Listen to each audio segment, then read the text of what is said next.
various policies or the parts of policies that are particularly relevant to housing developers. Some of these policies we'll look at again, possibly when we look at the economic development issue. But I'd split it like this, mainly for sort of ease of participants, really, although we haven't got as many participants from the house building industry as I thought we may have for this matter. So maybe that wasn't quite so necessary. Anyway, we're dealing with matter 8.6 first, which is about sustainable homes and policy, SP5 and DM4 in particular, and then affordable housing, density of housing development and housing type and mix. So we should cover those this afternoon. I don't think, well, no, I will go around the table actually, because there's obviously some new faces and we may as well go through and introduce ourselves. So if we start with the council, please. Emmeline Lambert, Council. Shukri Masri, Planning Officer, West Berkshire District Council. Hi, Marina Goodyear. Can you hear me okay? Marina Goodyear, I'm with Bioregional on behalf of the council. We've been helping the council with the development of policy and evidence around carbon reduction in buildings. Emily Ashton Jelly, West Berkshire Council. Cheryl Willett, Planning Policy, West Berkshire Council. Helena Jones, Dixon Soul Partnership. We've been supporting the council on viability. Nick Molyneux, also from Dixon Soul Partnership. Good afternoon, Nick Island, Iceni Projects. Good afternoon, Councillor Simon Pike, Thatcham Town Council. Good afternoon, sir. Mark Barron, Home Builders Federation. Rob White, White Peak Planning here for Bloor Homes. Okay, thank you. Right, so we're looking at policies SP5 and DM4. In terms of policy SP5, I don't actually think. Well, I'll tell you what, I haven't actually got any questions about that. And a lot of it is really signalling from there. It's a sort of overall arching approach, which is really signalling through sort of more detailed requirements elsewhere. So I think I'm going to look at DM4, and then when I've been through it, I might just glance back at SP5 just to see if there's any sort of things we need to refer back to. Because I don't think there's much merit in going through the detail of the overall strategic policy, because it sets out some sort of broad objectives and things that are then, as I say, across referred to other policies, which we'll look at in detail. So let's look at policy DM4. And obviously, this was the subject of a preliminary question of mine asking for the council to summarise the justification for it. And obviously, there's the document CC1, which is the justification paper, the background paper for it. And it includes some appendices, I know, from Bioregional and some references to various precedents and various things like that. So I'm aware of all that. Obviously, we've got the legislative background to it, which has been summarised by the council. So that's fine. Then obviously we had the written ministerial statement that was published in December last year, obviously after the plan had been prepared and submitted, and in fact after my preliminary questions. Yes, it would have been after my preliminary questions as well. So in responding to my matters, issues and questions in the council's statement, for this matter, it did pick up on the written ministerial statement. So that's been picked up there. So that's the sort of background and the way things have moved on. The key bits of policy DM4, I suppose, that I picked out in my sort of summary referred to some specific requirements relating to energy efficiency and space heating demand targets, those elements of it, and carbon offsetting. But I'm going to go through various aspects of the policy in sequence, really, and pick up some questions with the council and others to do with those. So just taking a step back to what has changed by the written ministerial statement of December. First of all, it doesn't change the legislative background or NPPF, so those things are still in place. It relates, as far as I understand it, to energy efficiency standards, which I don't know if there's a clear definition of that. You might be able to help me with that. But policy DM4 and certainly policy SP5, to my reading, do more than just talk about energy efficiency standards. Is that correct? Yeah. Okay. So we'll bear that in mind. And also the written ministerial statement, whereas on one hand it says, it explains what the government's preferred sort of approach is about addressing the move to zero carbon, net zero, however you want to express it, in a certain way nationally. It does accept, or it does acknowledge that there is still a role for local plans to set standards related to energy efficiency, but it sets two specific criteria that it expects to be met, and for those to be examined. I don't know what the phrase is exactly, but anyway, for these to be robustly costed and looked at through the examination process. So there's the compliance or otherwise with the written ministerial statement, and there's the issue about viability, which I know there's a number of issues raised about that. So anything that you, from the council's point of view, want to say about that sort of background in terms of the legislative position, the national policy, the NPPF, the written ministerial statement, etc., just to sort of set the broader scene before we move on to some of the detail? So if I can just take a slight step back from launching straight at the written ministerial statement, which of course is a consideration, but in terms of the legislative background, as you've said, that hasn't changed, and local authorities have a clear power in sections 1 to 5 of the Planning and Energy Act 2008 to adopt planning policies that set higher targets for energy performance standards for development in their area than the national baseline, obviously subject to caveats, such as being reasonable and not affecting viability. But also local planning authorities are, of course, bound by section 19(1)(a) of the Planning and Compulsory Purchase Act, which requires them to include in their local plans policies designed to secure development and use of land that contribute to the mitigation of an adaptation to climate change. And that's all supported by NPPF and PPG, for example, paras 157 and 158. And NPPF talks in strong terms about climate change. And that's not changed by the written ministerial statement, by the 2023 written ministerial statement. The correct position in law is that that should not be interpreted so that it removes or frustrates the effective operation of the power that local authorities have by virtue of statute. And it can't remove or frustrate section 19(1)(a) either. It's not a reason to find policies unsound. And additionally, local decision makers such as you, sir, can look at local circumstances to depart from the 2023 written ministerial statement. And here we would say there's good local justification to do that. So the starting point is legislative background hasn't changed. Written ministerial statement exists but can be departed from.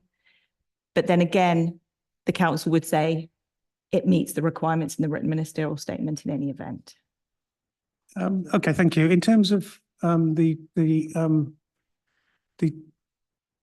Planning and Energy Act, was it? Yeah. You said planning policies local planning policies can set energy performance standards. Is that for energy performance? Is that the same as energy efficiency standards? Yeah. It is. Okay. So did you want to? Yeah, I'll just jump in briefly. So the Planning and Energy Act gives the power to grant to set improved standards beyond national building regulations in two ways. So the first one is for energy efficiency standards, and then the second power that it grants is to require a proportion of energy use at the development to be met through renewable or low carbon energy in the locality of the development, I think is approximately the wording. Okay. Yeah. So there's two parts of that. It's energy efficiency as one part and energy supply as the other part, both of them being subject to them being reasonable in the words of the Act. Thanks. Understood. Thank you. And both those elements of that Act are things that DM4 addresses. Yeah. In terms of the soundness test about consistency with national policy, you said I can depart, that, you know, the plan can depart from the written ministerial statement. In terms of the soundness tests and consistency with national policy, is the written ministerial statement national policy in those terms? Oh, well, that's a, that I could be here all day about that. But taking a step back from that, national policy is obviously pulling in different directions because you've got the NPPF and you've got PPG, and then you've got the written ministerial statement. And of course, it's not policy as such, but the effect of it is the same. It's a material consideration of great weight. But what it can't do is that it can't frustrate or remove statutory powers that the local planning authorities have. So whilst, yes, you're looking for consistency with NPPF and PPG and the written ministerial statement, that's only insofar as the written ministerial statement doesn't frustrate the statutory requirements. Okay, right. Well, thank you. I think that does, yes, sorry. It's good, yeah. Thank you. I just wanted to add also to that even if we did consider the written ministerial statement of 2023 to be a piece of relevant national policy, it would seem to me that that should probably hold quite significantly less material weight than, say, the NPPF, because the NPPF is this really well-established document. It goes through consultation. It's well evidenced, it's well reasoned, whereas the written ministerial statement was released without any consultation and without any evidence either. Yeah, I think that if one of them contradicts the other, so for example, the NPPF says that we should be aiming for radical climate change, reductions in greenhouse gas emissions. And it also says in one of the footnotes, I think it's footnote 56, if I've got it right, it says that that should be in line with the objectives of the Climate Change Act 2008. And I'll just note that the Climate Change Act 2008 doesn't just include going on as we are and then dropping to net zero in 2050. It also includes legislated, legally binding carbon budgets for each 5-year period between now and 2050. And the performance that we've tried to ensure through these policies is in line with the performance that is necessary from the new build sector in order to hit those carbon reduction budgets. So that's the point that I wanted to make. Thank you. One clarification on NPPF. And obviously the written ministerial statement came out in December without any transitional arrangement, so that applies to this plan. In terms of the NPPF, I've referred to the July 2021 version of the NPPF. It was slightly amended in September 2023 on these paragraphs 153 to whatever it is, which to 158.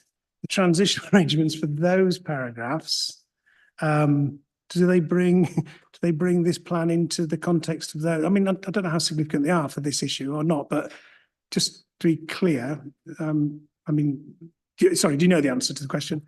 In that I've been obsessively looking at the NPPF for the last few years and all of its different updates, yet I don't think there was any real change to those specific paragraphs. It's only that the numbering of the paragraphs changed. The parts that really could affect perhaps carbon reduction policy are more about the criteria for whether or not you say yes to wind energy development. That was the real part that was softened. That changed in that September update? I think it was a September update, yeah, rather than the December one. Yeah. It was wind energy that was the only significant any material change to it. I don't think there was any change to the wording about radical reduction in greenhouse gas emissions or in line with the objectives of the Climate Change Act. So whether I'm looking at the July 2021 version or I've got the September update, for what we're talking about, it doesn't actually make any practical difference. Right. But the transitional arrangements for and again, I don't think it's changed, has it, in the December 2023 no, okay, that's fine then. Right, before we start looking at my detailed questions about DM4 and the various bits of it, HBF and Bloor Home, do you want to say anything about this sort of contextual background for this, where we are? Yeah, in terms of the legal position, recognise that fully in terms of what the legal position is. I think in terms of Ms Goodyear's response about written ministerial statements being given considerably less weight than the NPPF, I do believe there's case law around the Court of Appeal in terms of small sites and affordable housing that said similar weight and same weight should be given to written ministerial statements as to national planning policy and should be taken the same. So I would say that that's probably conjecture on her behalf rather than actually what the case law is suggesting to you, sir. I'm afraid mine's just a bit of a philosophical point that we have all this background, we're not contesting that. And we have section 19(1)(a) referred to many times. I just find it curious that it's only housing or residential development that the plan addresses in this way, is it not? Well, policy BM4 has sections on non-residential. Yeah, but doesn't it say hotels, residential institutions, secure, they're all C classes? So those are part of a list. So just to clarify that there are some types of development that it's a bit of a blurry line about whether it's residential or non-residential. So we're saying all non-residential, which also includes those types that are named. But I'm happy to pass to my planning colleagues to comment. Okay. I mean, SB5, the strategic policy, which I said, I mean, that deals with that all types of development and it talks about moving to net zero carbon, doesn't it? And part 2 of DM4 is about non-residential development, isn't it? It sets some standards, which I was going to deal with on another day, because of the way I'd split it up, but it may be that we can pick it up today. Anything else, Mr. White, on? It just seemed to be, I think you've picked it up. We've got very specific construction standards for resi. We've got payment for resi, but we don't seem to address, it seems to be that we're just coming after resi and we don't seem Okay. in the same way. I mean, I'm not here to defend or argue about non-resi today, but it just seemed a bit inconsistent.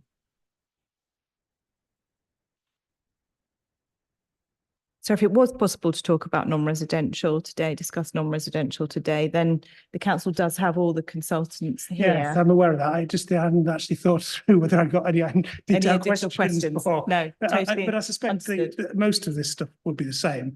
I mean, as you've mentioned it, I think we can look at the particular part 2 element once I've been through the housing elements today and just to have a think about whether there's anything there in terms of, I mean, I don't think there's anything there that would be caught by the ministerial statement anyway.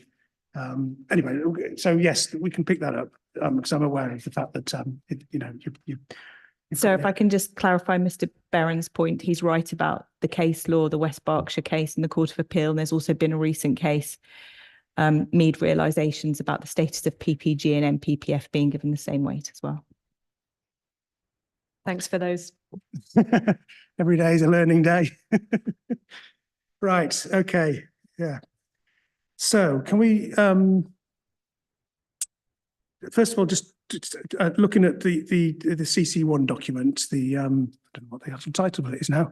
It's the evidence report, isn't it? Relating to SB5 and DM4, the evidence report, we'll call it.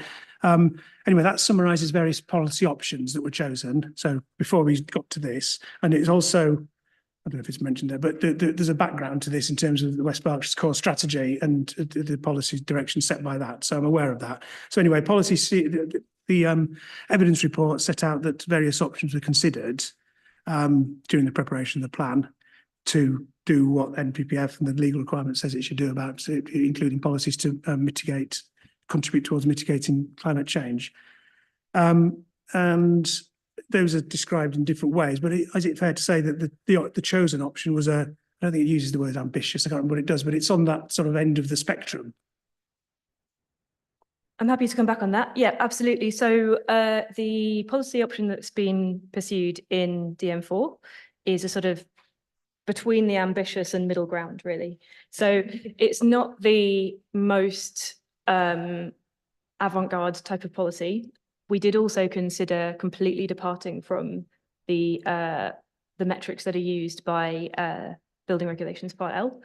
And that there are several plans that have done that and have been successfully examined and found sound and adopted in the last year or so. And I'll just name the three that I'm aware of, which are Cornwall, Bath and North East Somerset and Central Lincolnshire. All of those use much more stringent energy efficiency targets than we have. And they also use energy calculation methods that are different from the ones used in building regulations. So that would have been the really ambitious approach. The least ambitious approach we considered was to just go for the future home standard. And we felt that there wouldn't really be any value in that because national building regulations will bring that in anyway in a couple of years' time or from next year, really. So this approach was selected on the basis that it is an improvement on building regulations. It's using building regulations calculation methods and metrics, so that those are metrics that developers should already be familiar with working with, and that also aligns it better with national policy too. So that's the process we went through. Yeah, okay. However, those different metrics used, so we'll come on to the details later about the different parts of the policy, but you've referred to those plans in Cornwall, Bath and North East Somerset and Central Links. The fact that they use different metrics, I'm aware that there was quite a lot of, shall we say, lack of clarity in the national policy position with the previous written ministerial statement and its reference to going a certain distance beyond the Code for Sustainable Homes, which had been already overtaken by events, et cetera, et cetera, et cetera. So I think there was a difficult decision-making environment for local planning authorities and for inspectors, quite honestly. But I suppose one could say that one of the things that the written ministerial statement sought to do was to address that and try and provide clarity. And one of the ways in which it does that is by referring to the use of certain metrics. So you could say, well, yes, how relevant now are those precedents that you say referring to in plans like that? I'm happy to come back on that if you like. Yeah, so the written ministerial statement does indeed say that if you are going to have a policy that sets energy efficiency standards beyond those of building regulations, it should be expressed as a percentage reduction on TER, which is a building regs metric, exactly right. It doesn't say that you can't use other metrics alongside that. It just says that you should express it as a percentage reduction on TER. Although the outcome of this isn't known yet, I will just note that that WMS is subject to a High Court challenge, a judicial review right now, which is challenging the rationale really for specifying that metric, because the metric that is specified is a carbon emissions metric, not actually an energy efficiency metric. Nevertheless, the West Berkshire draft policy DM4 does use that metric for its energy efficiency standard or for the overarching energy efficiency standard. I'll come back to that because I've got questions about which elements of this policy are energy efficiency standards and how they relate to each other. Yes, HBF. So, yeah, I suppose I could come back later, but in terms of that, I was going to just, as you pointed out, so that all three of those cases were prior to the WMS being published, and obviously the metric chosen within, suggested within that is the TER. I think it's important to recognise that the use of the TER is about consistency and about consistency of delivery across the country, and not having a piecemeal approach in terms of different authorities have different regimes in terms of what they're required into what a developer might be required to in terms of assessment of energy, whether it's energy use intensity as is elsewhere, whether it's the space heating standards which are here. It's about ensuring that consistency of methodology. So whilst it's silent on that, on saying whether you can't, I think it's very clearly saying what you should be doing. And I think it's very clear in terms of that it should be the TER. I wouldn't question in terms of the first element of the policy, it is TER and clearly says that's there. And I think we say in our statements that recognise that is consistent with what the written ministerial statement is saying. Obviously, there might be viability and other issues in terms of deliverability to come to, but in terms of that, the 15 kilowatt per hour meters, that isn't with it. But we'll come to that. Yeah, we'll come to that. But you raised the point. You mentioned the point I was going to raise. Yes, the written ministerial statement sets context, doesn't it? It talks about the disadvantages of having varied local approaches in terms of the clarity, it's there. It talks about the preferred approach of building regulations and decarbonising the grid as being the sort of the context for how you move in this direction. That's the national position. So that's before it then goes on to sort of say, well, we don't think you should be doing it, but if you do, you can do it like this. Sorry, I'm paraphrasing, but it's a bit like that, isn't it? You read it and you think, well, where's this going? And it's going to say you can't do it. And then, well, actually you can do it, but you're going to do it like this. But your point, I suppose, is, well, it says do it like this, but does that mean you do it like this and you can do something else as well? But yeah, okay. Right. So let's just move on then to the first part of DM4. And I think the language might be slightly different in SP5, but basically the first part requires all new homes. And this actually, what we pick up, it's not just all new homes, is it?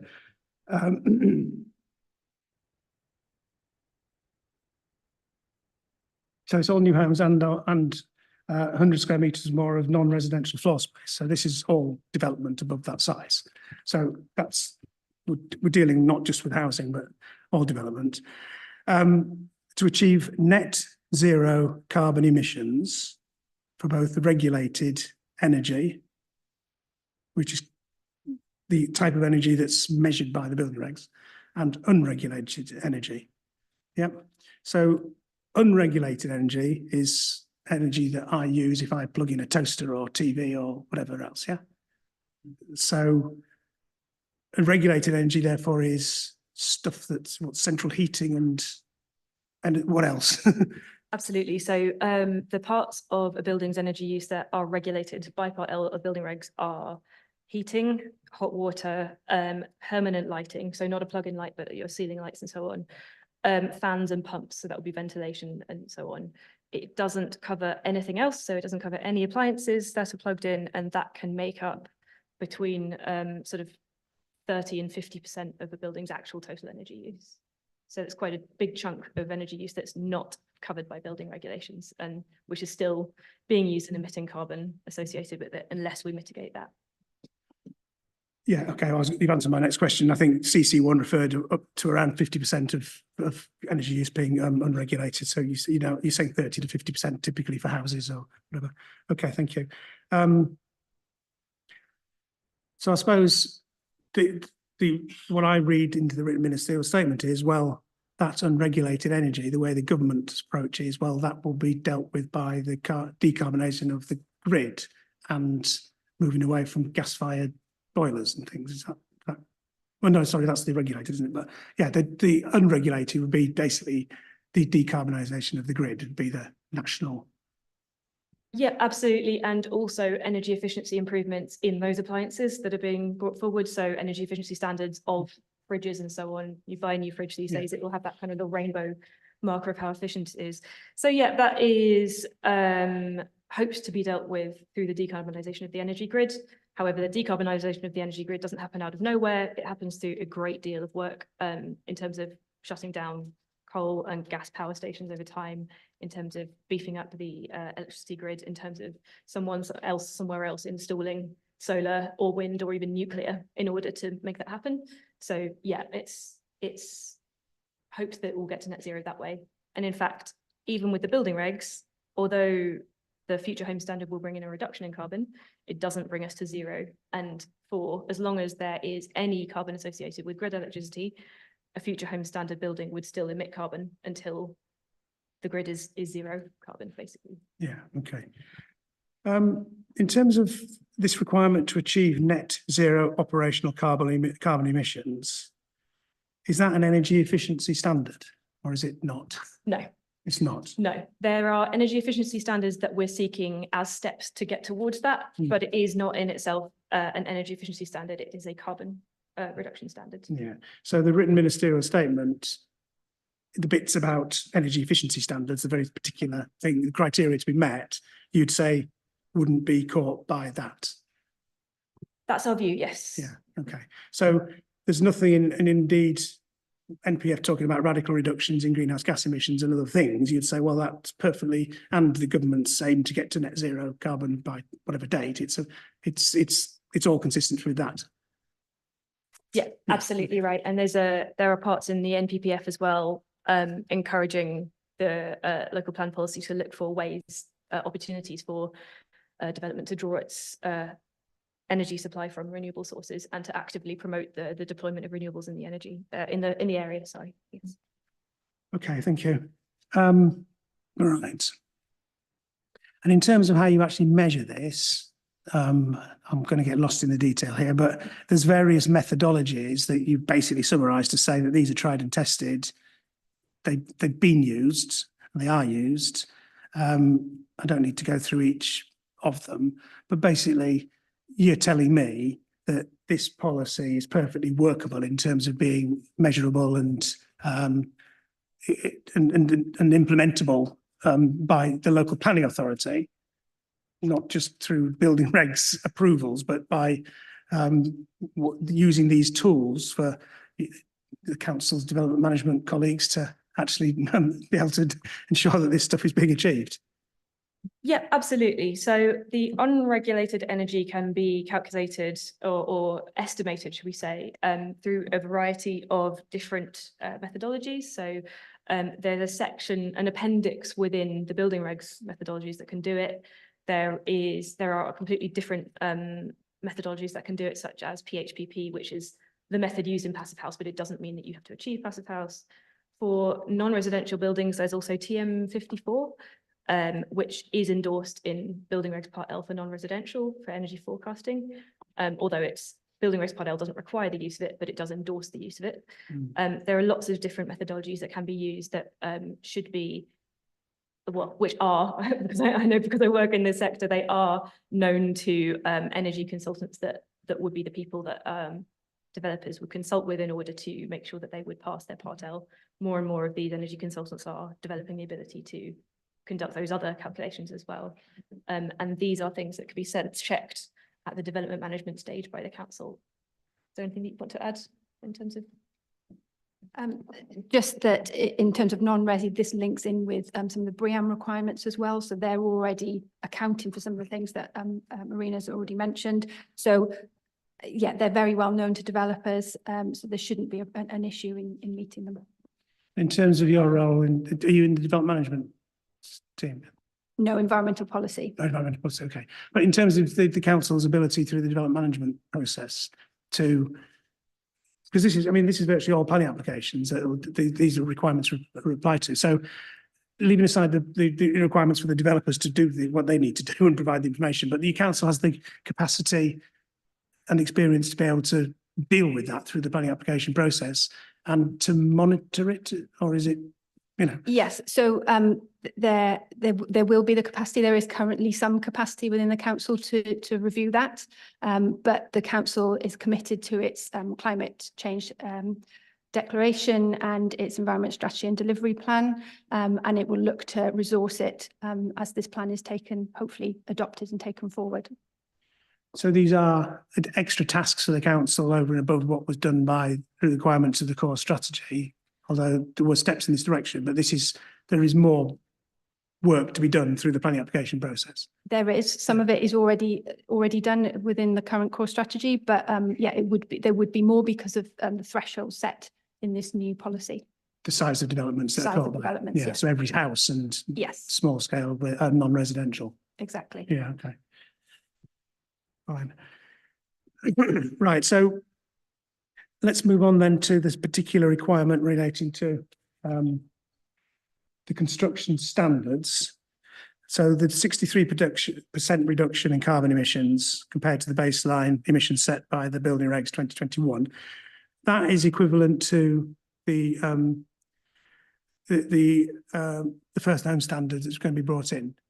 And the expectation is that it's not is it a commitment, but the indication is that would be through the Building Regs in 2025. That's what the government's been indicating for several years. Absolutely right. Yeah. Yeah. So the way this policy is expressed is simply to comply with the future home standard when that's brought in through the Building Regs. But before that, either now or when the plan's adopted, to achieve it. So I mean, we're talking about a matter of months or years at best, but to move to it, that the policy's bridging a gap. Yes. So for that minimum construction standard, yes, it's the 63% TER reduction, target emissions rate reduction, sorry, that is specified in the policy is designed to align with the level of performance that government has been indicating the future home standard will go to. The reason that's stated is it protects against two things. So it protects against the weakening of the future home standard. It protects against if there's any delay in the introduction of the future home standard. And it also protects against the risk of the future home standard being completely withdrawn, like we saw with the Code for Sustainable Homes back in 2015, when so many councils were relying on that to be brought in. And then it wasn't. So yes. Okay. Yeah, understood. Yeah. So that particular approach in that particular energy efficiency standard, that's similar to ones that were recently found sound in Warwick and Saltcross. Exactly. Expressed in those terms, just moving to it sooner than the building regs or relying on the building regs. Yeah. Precisely, yeah. And I supported Warwick at their examination as well, and their recently adopted policy. I was at that examination. It's the exact same 63% minimum on-site improvement. Okay. And the HBF have said that they accept that that is, whilst the written ministerial statement expresses it slightly differently, it's the metric and it's the same thing. It's consistent with the written ministerial statement. It's looking at a carbon reduction target rather than an energy efficiency, an energy use requirement, which is what's been adopted in places like Cornwall in terms of their climate change local plan. So yeah, that would be consistent. It's slightly different in terms of the future home standards, often worded in terms of improvement over and above the 2013 building regulations at about 75%. So that's probably the difference in terms of some of the references there, because this is against the 2021 building regulations within this policy. Okay. But in terms of consistency to the written ministerial statement, obviously there's issues in terms of some of the, it'd be about the costings and what the costings have been applied to this, and then to the other standards that have been set out. And but no, in terms of that consistency, it would appear to be consistent with the WMS. I'll come on to the costings and the viability assessment of what we assumed in that. Yeah, Mr. White. Just a clarification point. Why you're requiring these reductions without allowing for the use of renewable energy, electricity in doing so, and whether that was consistent with other policies elsewhere, because you could have a house with a big south-facing roof and achieve this with PV. There are issues, increasing issues with how airtight these buildings are getting, and with occupiers switching off the ventilation, you get mold and all that sort of stuff. So it was just a query as to why that stipulation that you've got to achieve all this without allowing for any sort of renewables, and whether that was consistent with policies elsewhere. The 63% reduction, how it relates to the subsequent parts of the policy about renewable energy, and that's the following section that says you must achieve these targets, which are carbon emission targets, not energy efficiency targets, before you then introduce renewable energy. So it's not allowing you to use renewable energy to achieve the target. Okay. And it's a carbon emission target, not an energy efficiency target. What's a carbon emissions target? The 63% cut is a carbon emission target, not an energy efficiency target. So it's different to the one lower down about your building fabric. Okay. Yeah, this is one of the ways that this and various other policies are having to work around that written ministerial statement, because the written ministerial statement says if you're having an energy efficiency improvement target, it has to be expressed in terms of carbon emissions. So this is effectively that 63% is expressed in terms of carbon emissions, which is in line with the written ministerial statement. However, by saying that that target's to be achieved before the addition of on-site renewable electricity generation, we're effectively saying it should be done through energy efficiency measures. So you would achieve that 63% through fabric improvement and the type of heating system that you use. And the reason why we know that that's feasible is because that in the government's 2021 response to the Future Home Standard consultation, they laid out an indicative specification for what the Future Home Standard would include. And that included fabric improvements, a heat pump instead of gas, and it did not include any heat recovery, and it did not include any renewable energy generation, so no PV or anything like that. So we're essentially saying do the first 63% through energy saving measures, and then the rest of the way to net zero would be done through the on-site renewables. Is this the energy hierarchy in effect? That's exactly Yeah. it. So without saying this is step one of the energy hierarchy, we're essentially pushing applications down the energy hierarchy route by hitting those targets. So it's a lot like the precedent of the London plan, where they say achieve a 10% improvement through energy efficiency measures, and then the remainder through other measures. Any further point on that? I was just, having worked in this field for 25 years, experience tells me that you should you shouldn't constrain how people meet targets. It's much better because every situation, every building, every type of house, from flats to detached, will have a different solution. And I just don't see the need to stipulate that this is without renewables. I don't see that as that the aim is to reduce the carbon emissions. How you get there should be up to you in terms of that development and that situation.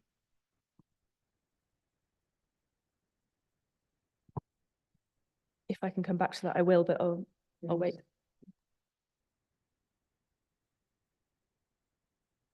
This is expressed by,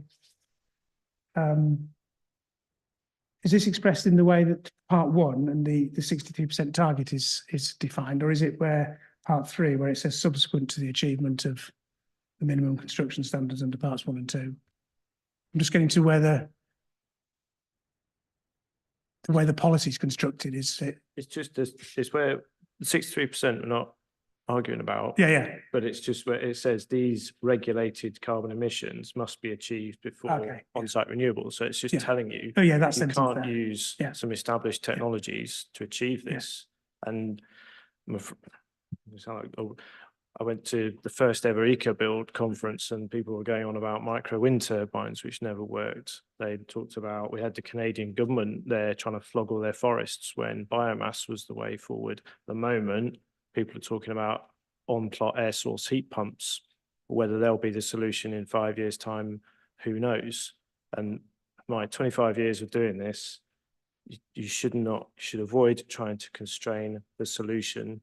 You should set the target and allow the development industry and the technology suppliers and the construction people to work out how to meet it. Okay, so the target would be, if you follow that through to the end, the target would simply be net zero carbon, would it? That's what it's getting to, but it's not. But this is constraining how you get there. So No, that's what I'm saying. If in your approach, where you have flexibility how you achieve it, so long as you express the target as net zero carbon from the development, is that what you're saying? And then that could be achieved through a number of different ways, like lots of on-site renewable, or lots of energy efficiency, or a bit of both. Is that basically what you're saying? So you can have a very short policy, which was just about being net zero carbon development. Although I was going to come back to it. We would, as you have seen, we do not consider it appropriate for developers to be trying to effectively end up paying for the use of electricity by the occupier for 30 years. That we're happy to deal with regulated energy, but not the unregulated. This is the carbon offsetting. Yeah, but come the whole premise of it. So I just want to be careful, because when you say zero carbon, there's no definition in here, but we are talking about zero carbon for regulated, not the unregulated as well. But this is, well, we'll come on to this is about all energy, and the carbon offsetting calculation would be based on. Yeah, well, my comments in relation to here are dealing with regulated energy, not unregulated as well. Okay, do you want to? Yeah, absolutely. So we haven't entirely constrained how a development meets this target, in that we haven't specified particular technologies. We haven't said has to be solar. We haven't said has to be a heat pump. We haven't said you have to do a specific target for air tightness or anything like that. We've just said that that first 63% reduction in regulated carbon should be achieved before you use solar panels or other similar technologies for renewable electricity generation. There's a couple of reasons for that. The first one being that the more you reduce your energy use in the first place, the more feasible it is to actually get to net zero on site using your own resources, so your own rooftop space or whatever other renewable electricity generation capacity that you have. So if you don't make those improvements to energy efficiency in the first place, it's very unlikely that you'll be able to actually get to net zero on site using your own roof for solar or similar. So that's the first point. And secondly, there's the point that the more you shrink energy use, the more you protect occupants from extremely high energy bills too. So, for example, people in the room might be aware of the recent Future Home Standard consultation that ran from December 2023 through to, I think, March this year. And it noted that if one of the options that was considered within that consultation was to just put a heat pump into a building with no improvements to fabric efficiency, and that achieved the same carbon emissions reduction that we're talking about, or similar carbon emissions reduction that we're asking for, but the heating bills for the occupant are double what they would be for today's standard new builds. And the reason for that is because you're switching from gas to electricity, and electricity is more expensive per kilowatt hour without making any improvements to how much heat that building needs. So our logic is, if we don't set this energy efficiency improvement standard as a first step, firstly, we won't be ensuring the use of the energy hierarchy. Secondly, we'd be exposing people to higher bills. And thirdly, it might not even be feasible if you don't improve that energy efficiency to reach the overall net zero carbon goal. So that was our rationale for including that first requirement. Okay, anything else you want to say on that? Same point. Yeah. If you set a target, there's so many different situations and different buildings, terrace compared to detached, compared to apartment, depending on how it's being space heated, etc. Energy prices go all over the place at the moment. So just because they did it at that point where gas was cheaper doesn't mean gas won't be more expensive. I was just saying, if you set the target, but keep it up to the developer how you deliver it. And the target being net zero, regulated. Yes. Yeah.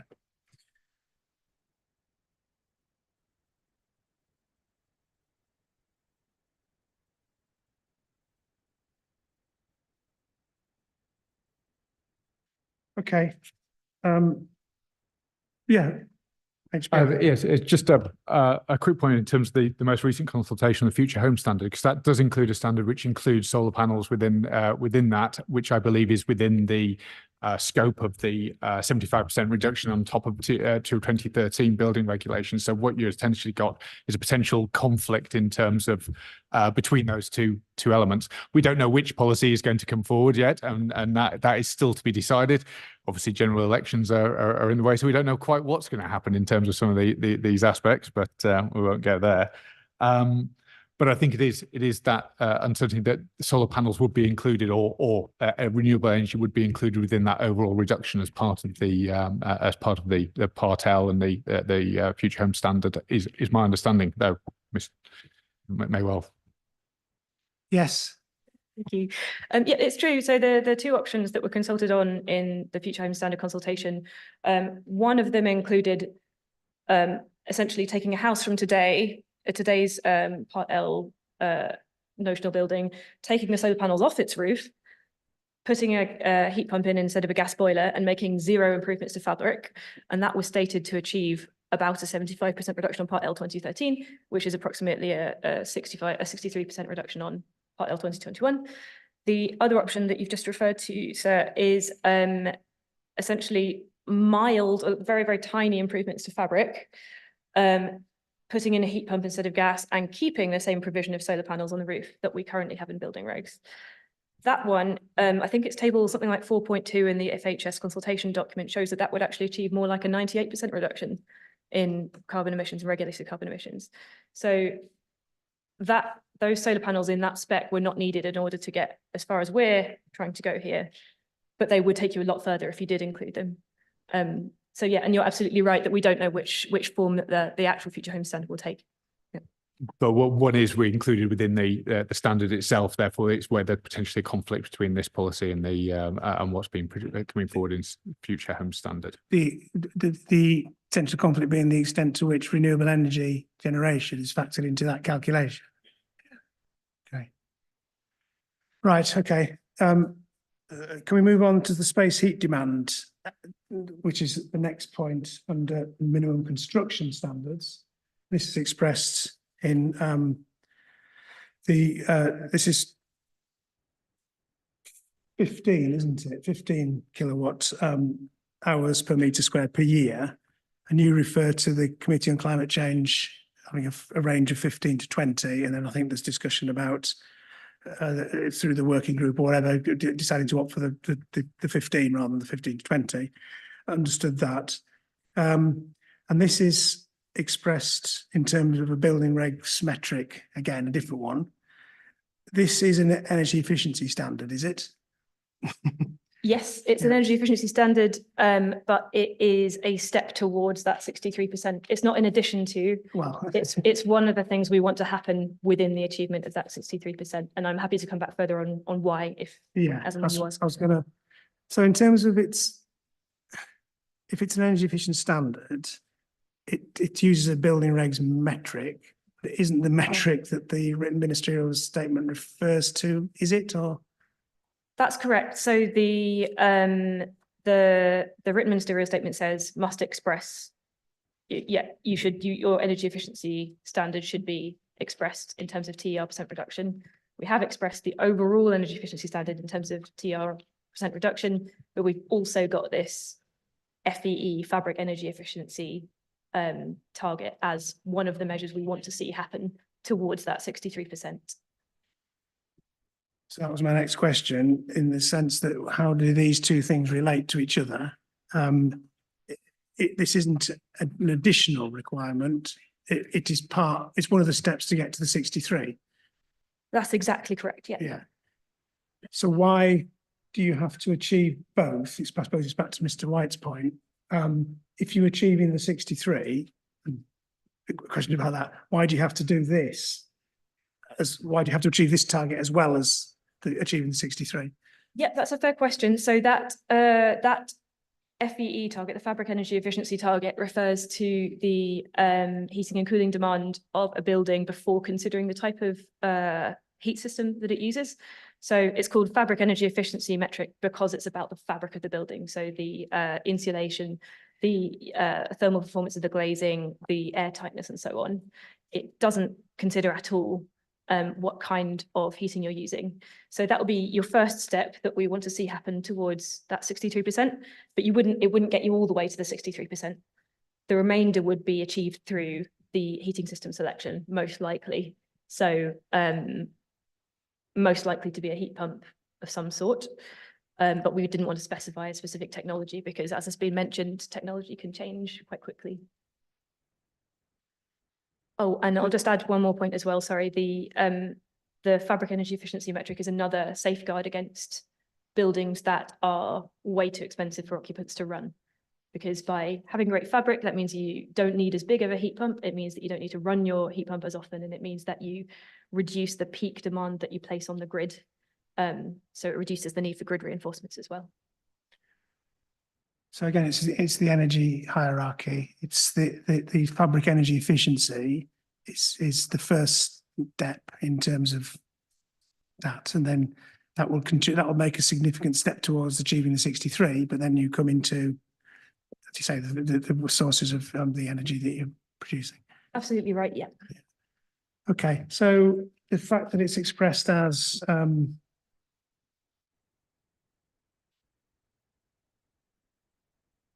it's not set out sequentially like that, but it's expressed as and so you've got to, if you're doing both, the fact of the matter is it'll work in the way that you're describing it.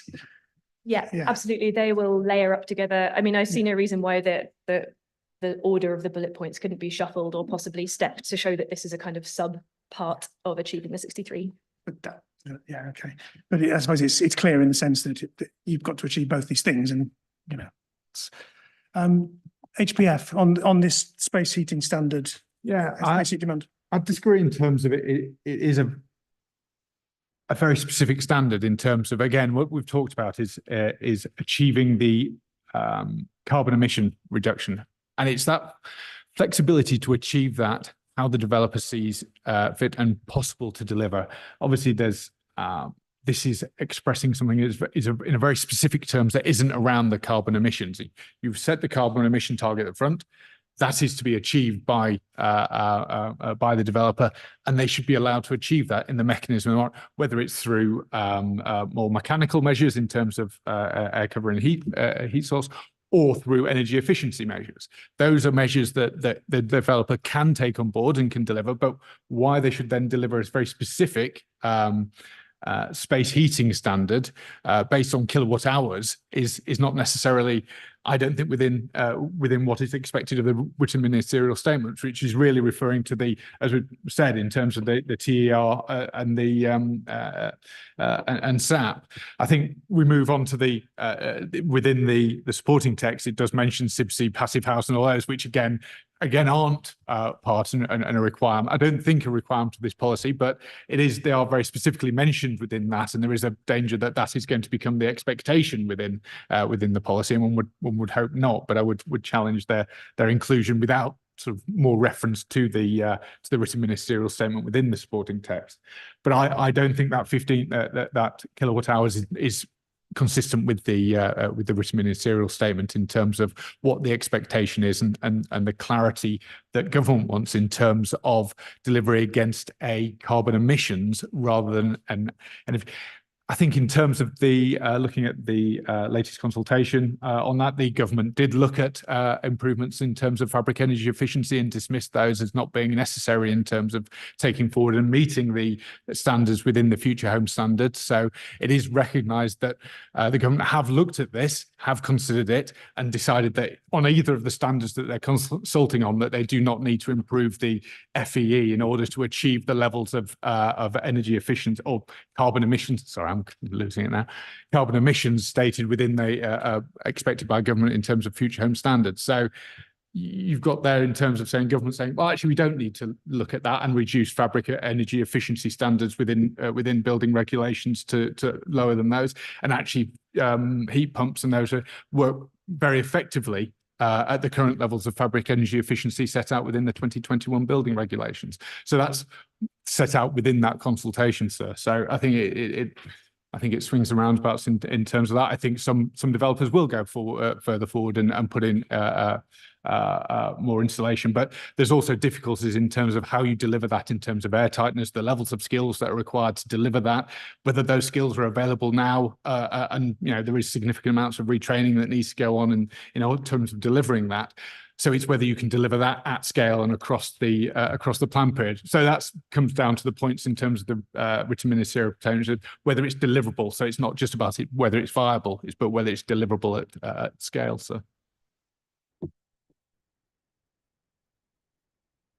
Okay, thank you.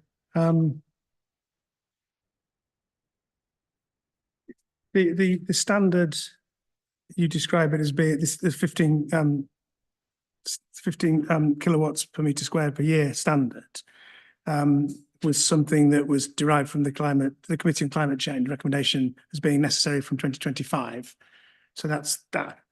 In terms of how far ahead that was looking, I mean, is this a standard that is likely to get overtaken by things or is it a sort of, because of the way it's expressed and what you can actually achieve, is it something that's likely to be relevant for quite a few years?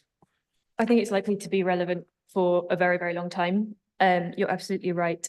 That standard came from what the Committee on Climate Change said is necessary in order to, as part of the new build sector's performance towards the UK's carbon budgets. It is a really tight target. And the reason it was set at 15 rather than up to 20 was because of the evidence that we cited, which showed that SAP actually really underestimates how much space heat demand is really there. So if you look at a building in use, it tends to actually use about between 2 and 5 times as much space heat as SAP has predicted that it will. So that's the reason why we went for the lower target rather than the upper range of 20%. So in essence, it's requiring very good insulation. Is that a simple way of putting it? It could be perceived through insulation, but there are other ways to look at it as well. So air tightness is another one that can really help. As has been mentioned by the Home Builders Federation, it's not necessarily either one or the other. It could be a kind of halfway house on both. You could tweak insulation slightly and tweak air tightness slightly. We've seen evidence from the other plans that were mentioned before, such as Cornwall, Bath, and Central Lincolnshire, where they modelled, okay, what if we don't improve insulation at all, but we really tune up air tightness, or vice versa? And so the idea is that you could reach that target through whichever combinations and measures is appropriate for your type of building, and appropriate for the type of costs that are involved in those measures at the time and the skills that are available at the time too. I will also just mention, we are considering as a main modification, broadening that 15 out to a range of different targets for different building types. And the reason for that is the simpler your building shape, the less surface energy and joins and gaps it has to lose heat. So it's easier to achieve a target like this in a flat than it is in, say, a bungalow that's kind of got lots of surface area and probably a more complicated roof. So we are looking at broadening out that target to a bit more of a range representing more recent evidence that's emerged since this policy was developed on what's feasible. So yeah, I'll stop there. Yes, okay, please do, because thank you. If I think the plan needs modifying, I'll let you know.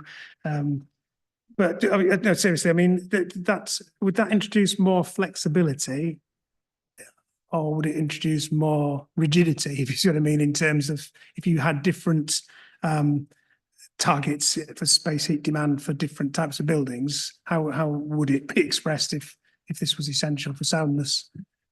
It would make, I would say, more flexibility in terms of the type of buildings that you could bring forward.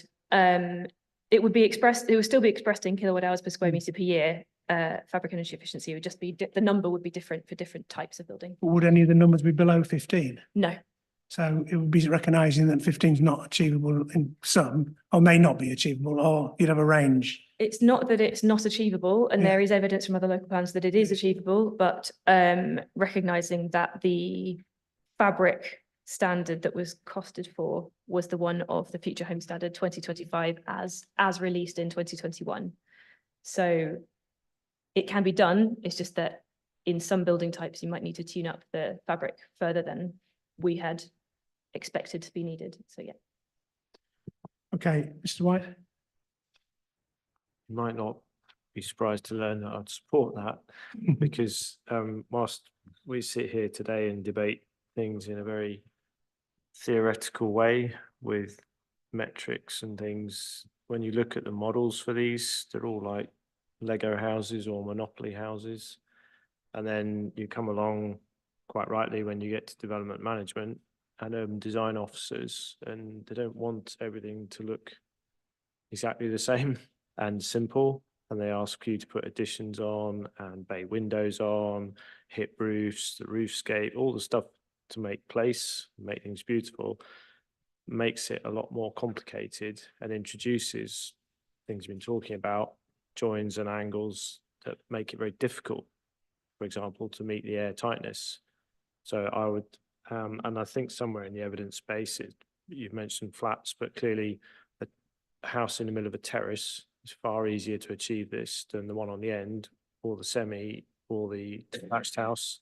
And I think that's where the range 15 to 20 came from, and would encourage that to be introduced into the plan. So otherwise, I fear arguing endlessly through RM applications between design officers and probably Miss Ashton Jelly there about not achieving this space heat standard. Okay, thank you. Right, I'll move on to the next part of the policy, which is about, before we move on to looking at renewable energy and carbon offsetting, there's a bit about residential refurbishments next. This talks about meeting developments of more than 10, meeting BREEAM domestic refurbishment excellent as a minimum. So this is an established standard, yeah? Absolutely, yeah. Yeah. BREEAM is a really well-established standard, and it offers several different standards. So there's a new construction one, and there are a range of others, and the residential refurbishment is one of those. And it's expressed in here as new residential refurbishment developments. So is that apply to a conversion of a flats to residential and or to change to improvements to existing buildings? Both of those things. Yes, so it would be any refurbishment of an existing building. I think we would suggest removing the word new as a modification to make it clearer that it is on existing buildings.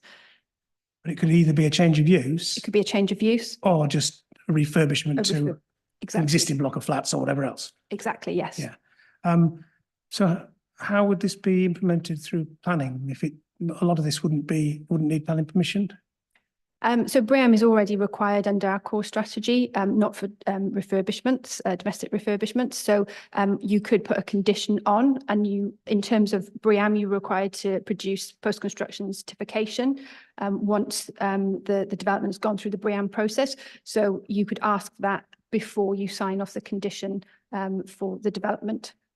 Sorry, but what I was asking is, if the building already exists and someone wants to refurbish it, the planning permission wouldn't be required, would it? In some cases. I think the idea is that this will be required where permission is needed. Where permission is Yeah, needed, yeah. exactly. Okay. So it would catch some refurbishment schemes, but quite a lot it wouldn't. But irrespective of that, it's when you can apply it, you will do. Yeah, okay. Exactly. And where change of use, I think change of use could be quite a good potential to catch those, because that's more likely to need permission than just someone doing a general refurb. Yeah, that's okay. So when it says new residential refurbishment developments, I mean, it could be changes of use. Changes of use could be referred to, and refurbishment of existing. Something along those lines, couldn't it? To be clear about what it's applying to. I mean, in practice, it applies to what it applies to, I suppose. But yeah, okay, right.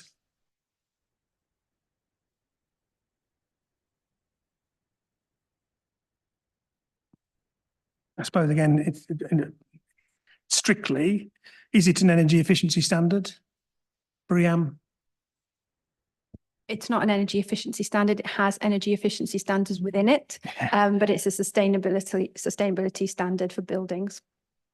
So it's not strictly caught by the written ministerial statement, no, because it's a broader policy than exactly. And BREEAM is an established yes standard anyway. Okay, thank you. Right, so moving along the hierarchy, the energy hierarchy, we're to energy supply now. So leaving aside the point raised, which I understand about how this fits together, this is basically saying, right, you achieve these energy efficiency and fabric efficiency, air tightness, etc. You then move on to supplying renewable energy on site.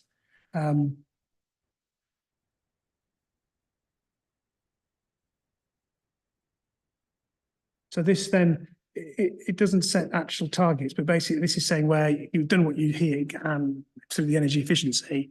Now the rest, to get net zero, both regulated and unregulated, you have to now generate low carbon and on renewable as part of the development. So that's bridging the overall gap. Yes, correct. Yeah. Okay. And then it sets out some examples of the sort of things, and it's not prescriptive, it sort of supports new developments for certain different things. In paragraph 10.25, it refers to CHP for a large number of dwellings and commercial uses in a small geographical area. So that could potentially apply on one of the strategic sites in this plan. Is that the sort of scale development that we could be talking about for CHP?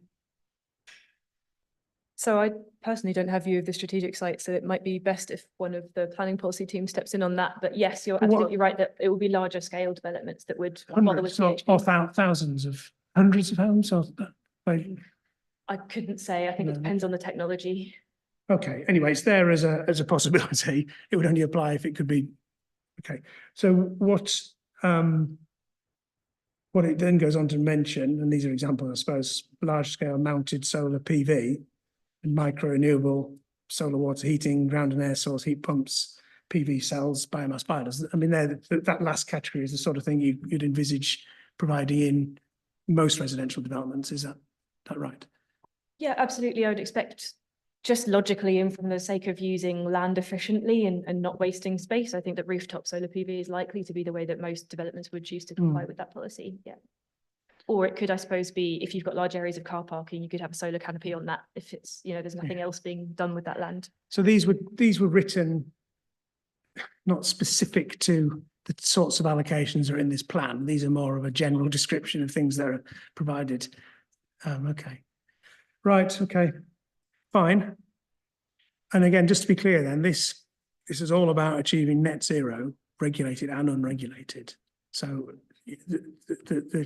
putting these things together, you think it's achievable for all these types of development from one house and 100 square meters commercial to do these things and get to net zero. And if not, we move on to the last bit, which is about the carbon offsetting. Right. So again, you refer to an established methodology for this, but so the developers provided the energy efficiency, it's provided the evidence about the on-site energy provision. The remainder then may be coming from the grid or, yeah, and then there'd be a carbon offsetting calculation that would be done based on that. Yep. And that, to be clear, that would take in unregulated emissions. Yes, Because the way the whole policy is structured around this. Exactly. It would take in any carbon emissions associated with the remaining energy demand of the site, energy use of the site, sorry, whether that's operation. Yeah, operational energy. Yeah. So is that, and I think you've said, well, you have said that it's established precedent that plans have set up these systems like this for including unregulated as well. Okay, and going back to the written ministerial statement, you don't see a conflict there because this is about net zero carbon, the broader objective, not just simply about energy efficiency standards. That's exactly right. Yeah. So the written ministerial statement doesn't mention requirements for renewables at all, or for carbon specifically, other than energy efficiency. Okay. So going back to Mr. White's point, in effect, the financial cost of this would be to build in any residual carbon emissions being paid for by the developer that were going to be generated in the future use of the property. Yeah. Yeah, that's right. And that would be ring fenced for use on local carbon reducing projects in West Berkshire.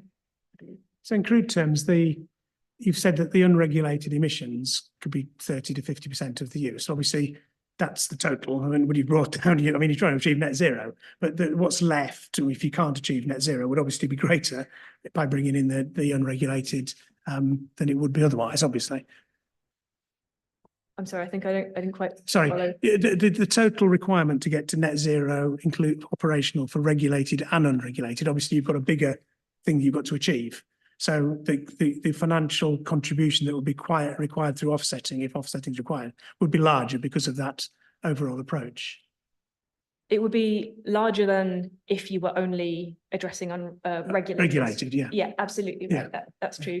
But you wouldn't be, I just want to make really clear, you wouldn't be both offsetting as well as providing the renewable energy. You'd only offset if you didn't meet your full energy use on site with renewables. So and that's the aim. I mean, you don't want to be using the carbon offsetting, but that's the fallback if it's proved to be as expressed.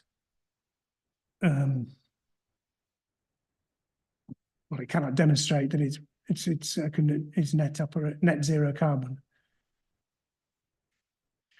Okay, so that would be a financial contribution, and you say that there's systems in place where that can be used, and West Berkshire have been using that based on the core strategy, carbon offsetting, or is this a new thing?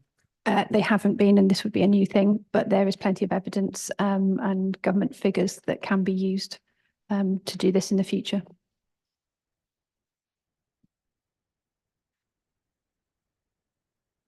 Yes, HBF, and then couple of queries and points. In terms of, it's a 30-year offset.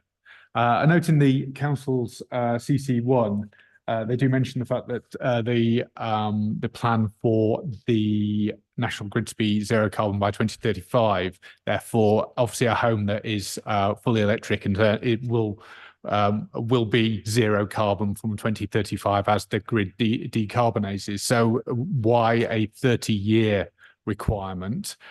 You could also argue from 2050, if it's that, then it's still only 25 years to 2050 when net zero is going to be again. So why the 30-year requirement would be one question. And I did have another question, and it's completely gone from my mind. So if I think of it, I will mention it. Okay, so the way that the policy is expressed is calculating the. Do the council actually have a fund already set up, and how established is that? When would it be operational? Is it going to be deliverable? Is it an effective policy in that front? And that's just really a question to the council in terms of that fund, how it would operate and how it would work, and whether it would be an effective approach. Yeah. Okay, Mr. White. Just said one of my points, but I'll repeat that we do not see it appropriate for the developer to be paying for use by the occupant.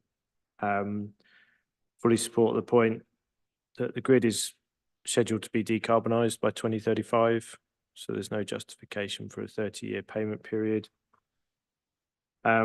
Equally, and please point to me in the evidence if you can, but you often hear from developers, and what developers need is certainty. And I'm not quite sure how I tell my client what this policy is going to cost them and how it's going to be calculated. There's reference to the Treasury Green Book here, but in the evidence base, there's all sorts of figures quoted, from £60 a tonne to £95 or £200, all over the place. There's no commitment here to where a figure starts from, or there's no commitment to how there's been discussion, there's several methods and all this kind of stuff, but it doesn't say we're going to measure it by this, this, and this. And therefore, and again, please point me to it. I haven't been through all the viability evidence, but I can't say, this is going to cost £1,500 a unit, or it's going to cost £4,000 a unit or £5,000 a unit. And I did see something in the evidence about developers' profits and what have you, but £1,500 a unit, you take Sanford Park, that's 3 times the contribution for primary care. It's £1.5 million. That's a lot of money on something, and where development generally is very tight. We're being asked to fund all sorts of things, neutrality offsets and all the rest of it. It just seems to me that this is basically a carbon tax, and it's a tax on development that isn't justified. Equally, there's nothing in here and nothing I've seen from West Berkshire to say what they're going to spend it on. There's no commitment to return it if it's not spent within 5 years. But we're a year away, less than a year away from the plan being adopted. We don't know how to work it out. We don't know how much it's going to cost. We don't know when we're going to have to pay it.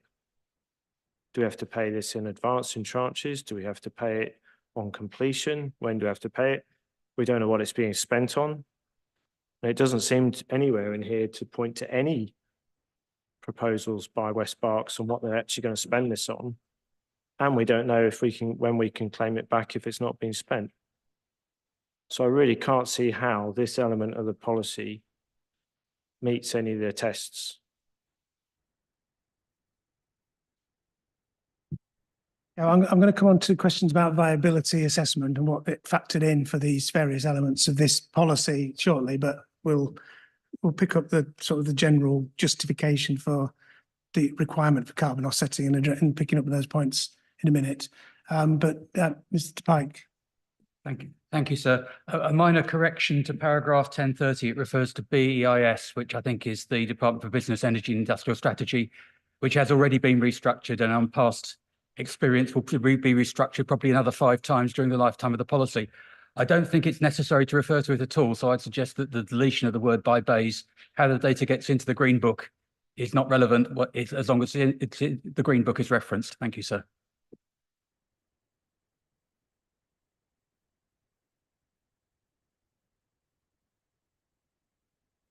Okay, do you want to come back on the fundamental approach to carbon offsetting and the practicalities about how it would be done, and whether it be a workable and clear policy, when the plan's adopted? Yeah, absolutely. So I'll start with, we've had a lot of points here, so I'll try to work back from the first one that I have mentally noted, which was the point about grid decarbonisation. So the policy supporting text makes it quite clear that you can take into account grid decarbonisation when you're doing your carbon calculation. So you would go to that Treasury Green Book guidance, and you would look at, you'd say, take your first year's emissions, and then you tune it down by the relative reduction in grid carbon emissions that are projected by government to happen between, I think it projects forward to about 2100, 2100. So it's projected quite a long way into the future. Although there are national intentions to decarbonise the grid by 2035, the actual national projections in that Green Book don't show it getting to zero. It does get very, very low around that time though. So the nice thing here is that the offsetting route results in a much, much, much lower cost of compliance than it would cost to provide the on-site renewables. So we didn't want to do what London and so many others have done, which is say, here's your first year's emissions, multiply that by 30 and then multiply that by a cost. We wanted to acknowledge that actually where developers are using all electric buildings and not gas, it will decarbonize over time. So we wanted this carbon offset calculation to take that into account, to give credit for that, to not charge for carbon that's not going to be emitted. And that results in a much lower cost. We did do a bit of a calculation on that, which is part of, I think, Appendix A in the evidence-based report, the CC1 evidence-based report, where we've explained how we went through a process to estimate how much that actual cost might be, at least for the regulated side. And so what we did was we went to the government's live data tables on new build energy performance certificates, which are based on the Part L SAP calculations. We took the average new build carbon emissions from the last few years, so from all new builds of all types in the last few years. Given that those were built under the 2013, the Part L 2013 regulations, we reduced that by 75%, which is the equivalent of a 63% reduction on 2021, as we've said. And that gives you 0.43 tonnes per year would be your first year's emissions. You then really reduce that quite steeply over time to reflect the grid decarbonisation. And then for each year's emissions, you would multiply that by the relevant national valuation per tonne of carbon. And because the grid gets so low carbon around the sort of 2035 mark, it's really very little that you're paying to offset after that point. And I think we came to an estimate that across that 30-year period, you'd be looking at, for an average home in West Berks, you'd be looking at in the region of just over £1,000 to offset in total. So nothing like 1.5 thousand per year. So don't need to worry about that. It would be much, much less than that. Sorry, that's on the assumption, what, the £1,000 if what? You get to what point in terms of getting to net zero? Yeah, so that's for the regulated section Right, of okay. the emissions. And that's if you didn't have any renewables on site. So if you just made that 63% reduction. That would be the £1,000 for the regulated. That would be the 1,000. Okay. And then for unregulated, based on the data that we've seen elsewhere about unregulated emissions being an approximately equal ratio to regulated, what, between 30 and 100%. We just doubled that for the that figure to reach the total offset contribution estimation if you didn't have any renewables on site at all. Yeah, okay. And that's based on the Green Book predictions about decarbonation of the grid. Exactly, yeah, okay. yeah. So well, in terms of regulated, if you're saying that there's very little after 2035, Yeah. why doesn't this policy just apply to a 10-year period rather than a 30-year period? Because it's not zero, it's low, but it's not zero. And the unregulated, that would continue at a higher rate after 2035, would it? Sorry? The unregulated would continue at a higher rate than the regulated after 2035 or not? It would just be the same proportions? It would be the same, so they both decline at the same rate because Okay. it's all Because- electricity. It's because all of it would come from the grid, yeah. Yeah, Okay, exactly. so- Okay. So I think you've covered some figures there that I'm going to come on to in terms of what's factored into the viability assessment. Before I do that, what time is it? 3:25. I think we'll crack on and deal with viability and then have a break before we move on to the affordable housing. So there's a number of specific points raised by HBF, and also I've got some questions about the figures that have been factored into the viability assessment for the carbon offsetting. Obviously, we go back to the written minister. It isn't just about viability. There's, as HBF have mentioned, it's about the written ministerial statement talks about viability and the impact on housing supply and affordability. So sort of three things there. In terms of viability, what the main source of the viability assessment, there's some site-specific evidence, which we can talk about, but in terms of the work done at the sort of plan-wide, and this is Iceni's work, I understand, the viability assessment, that built in various assumptions. So the first one was about a 5% increase to building costs. And the HBS question about that was, well, is that increase from the 2013 costs or the 2021 building rate costs? So do you want to answer that one? Thanks. Yeah, absolutely. So it's from the 2013 costs, and it's using two sort of blended figure from two different reputable sources of cost uplift analysis. One of them is the Future Home Standard impact assessment that was released by national government alongside that first Future Home Standard consultation. And the other is the evidence base of Cornwall Council DPD, which, as we've mentioned, included different types of policy targets. But within that analysis, it included an analysis of the costs to get to the Future Home Standard performance level. So that's where the costs came from. We then applied that not to the current building build cost standard, but we basically translated the absolute costs into a percentage cost on the baseline that was in those source data reports. So we didn't just say, oh, it's 2,000 and we'll add that to the current West Berkshire baseline. We said, if it's 2,000, what's that as a percentage uplift on the baseline that was stated in those source reports? And then we'll translate that percentage onto the West Berkshire baseline. I can see that Dixon Sell would like to come into. Yeah, that's correct. So we used the 2013 BCIS baseline, and then we applied the 5% on top of that. And that actually equates to roughly £6,500 a dwelling.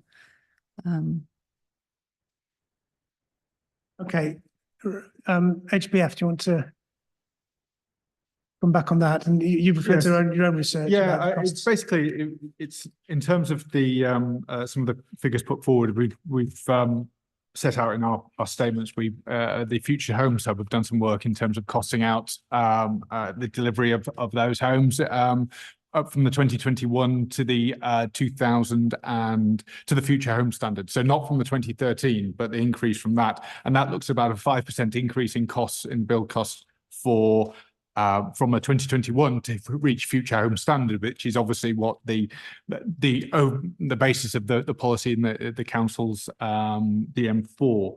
But what that doesn't factor in is the fabric efficiency improvements in terms of that, in achieving a 15 kilowatt hour, so a much lower fabric efficiency standard, which I think, as the council point out in 1.82 of CCC1, is a 60 to 70% less than current regulation. So actually quite a significant improvement. And if you look in terms of the again, the Future Homes Hub report, that shows actually quite significant costs in terms of achieving that degree of space heating efficiency is a significant increase in terms of the potential cost, and that doesn't appear to be factored into the cost by Dixon Searle. So it's really just how all those costs have been arrived at. It seems that consideration has been taken into account for the Future Homes Standard, but not necessarily all the costs from the 2021. It's been to 2013 to 2025, but I think it might be potentially too low on some of the costs that I've seen. But then it doesn't factor in the additional costs in terms of the fabric efficient, the FEE, and the improvements with regard to fabric efficiency. And also, it doesn't, no costs are then included with regard to the carbon, which if it's net zero, it potentially won't be there. But what are those costs, and what would that impact be in terms of the flexibility with regard to those costs? Again, that's alongside, there's the other issues in terms of costs with regard to BNG and how that's been factored into, and whether actually there's certain, other things. But in terms of this policy itself, it's placing an additional cost of a cost that doesn't seem to have been factored into the council's estimations in the viability assessment. Okay, in terms of the 5% and the way that's been applied, then that's intended to cover all of the elements of DM4. Yeah, that's correct. I'm happy to talk through where those came from. And including on-site renewable, Yes, and that's included in the bill cost. yes. Yeah. Okay. Well, and in terms of the carbon offsetting cost that you referred to as £1,000 for regulated and 2 to 3, did you say, for unregulated emissions? We essentially assume that you would just double that to get the total. So twice the regulated is, we're assuming, is approximately the total. Yeah. Okay. Okay. So there's an element of double counting, because obviously if you achieve all the things through your additional bill costs, you shouldn't have any carbon offsetting costs. So it's a bit of balancing out. In terms of the 5%, then, do you want to just talk through about how that deals with the various points that HBF have raised in terms of the fabric efficiency, the on-site renewable, etc., the various components of the cost that may be additional? Yeah. Yeah, absolutely. So the fabric cost is the first part. Yeah. The estimated cost uplift to get from Part L 2013 baseline to the Future Home Standard fabric, as it was stated in the 2021 consultation response, was stated by the Future Homes Impact Assessment to be £2,160, or in the Cornwall DPD, it was estimated at 1,977. So we essentially just took an average of those two figures. The cost for switching from a gas heating system to a heat pump was not given in the Future Homes Impact Assessment that we'd referred to. It was given in the Cornwall DPD evidence base, so we just used that figure. Which was what, sorry? Which was 1,562, and that's not at all to say that that's all that a heat pump costs, but it's the difference between the Cornwall DPD evidence base, which was found sound, estimated the difference to be between a full gas system and a full heat pump system, so including your hot water cylinder, your different types of radiators, your connection to whichever grid you're using, and so on. And then for the renewables, we made some estimates about the energy use of the building based on what we could find. We translated that into an amount of PV provision, and then we translated that through the Future Homes Impact Assessment cost per kilowatt peak provision of solar panel infrastructure, I suppose, of the rooftop solar, which varies by the size of installation. So over a certain point, it's just a cost per kilowatt peak. Under a certain size, it's a fixed cost per installation, plus a smaller cost per kilowatt peak. So that varies depending on the size. Sorry, the cost of that per dwelling was approximately? That is, so based on the Future Home Standard Impact Assessment, we translated that to about 5.3 thousand, of which 3.1 thousand was for regulated.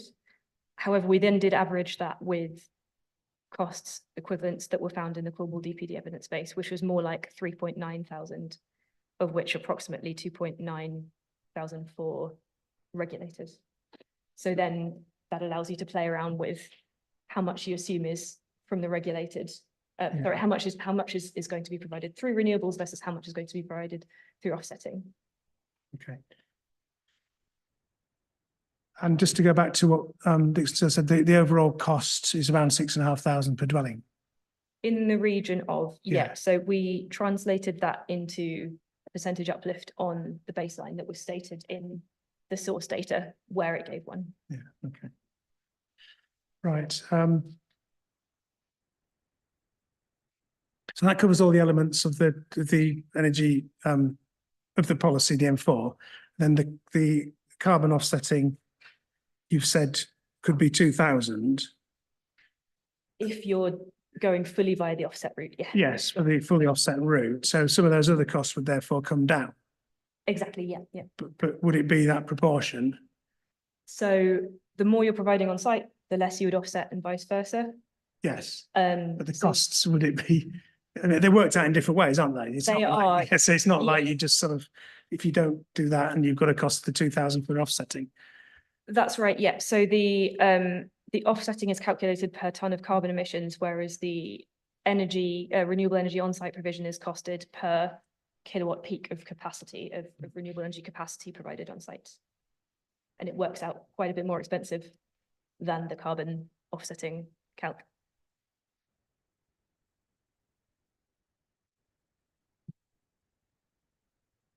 Okay, so I think I'm left with there's still a concern that these costs are underestimated. I think with the HBS position, what you've heard, I think the development suggested that the cost potentially higher.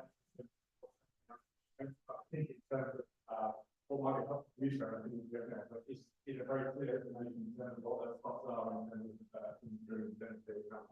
I think, well, some of these are scattered around in terms of the evidence base. And it's not really, I think relying on other people's evidence in terms of Cornwall rather than it's obviously this is the examination of the examination of Cornwall. I think that's a consideration. I think it would definitely help to me in terms of understanding the comparison between other costs that come forward. I think in terms of that. And it's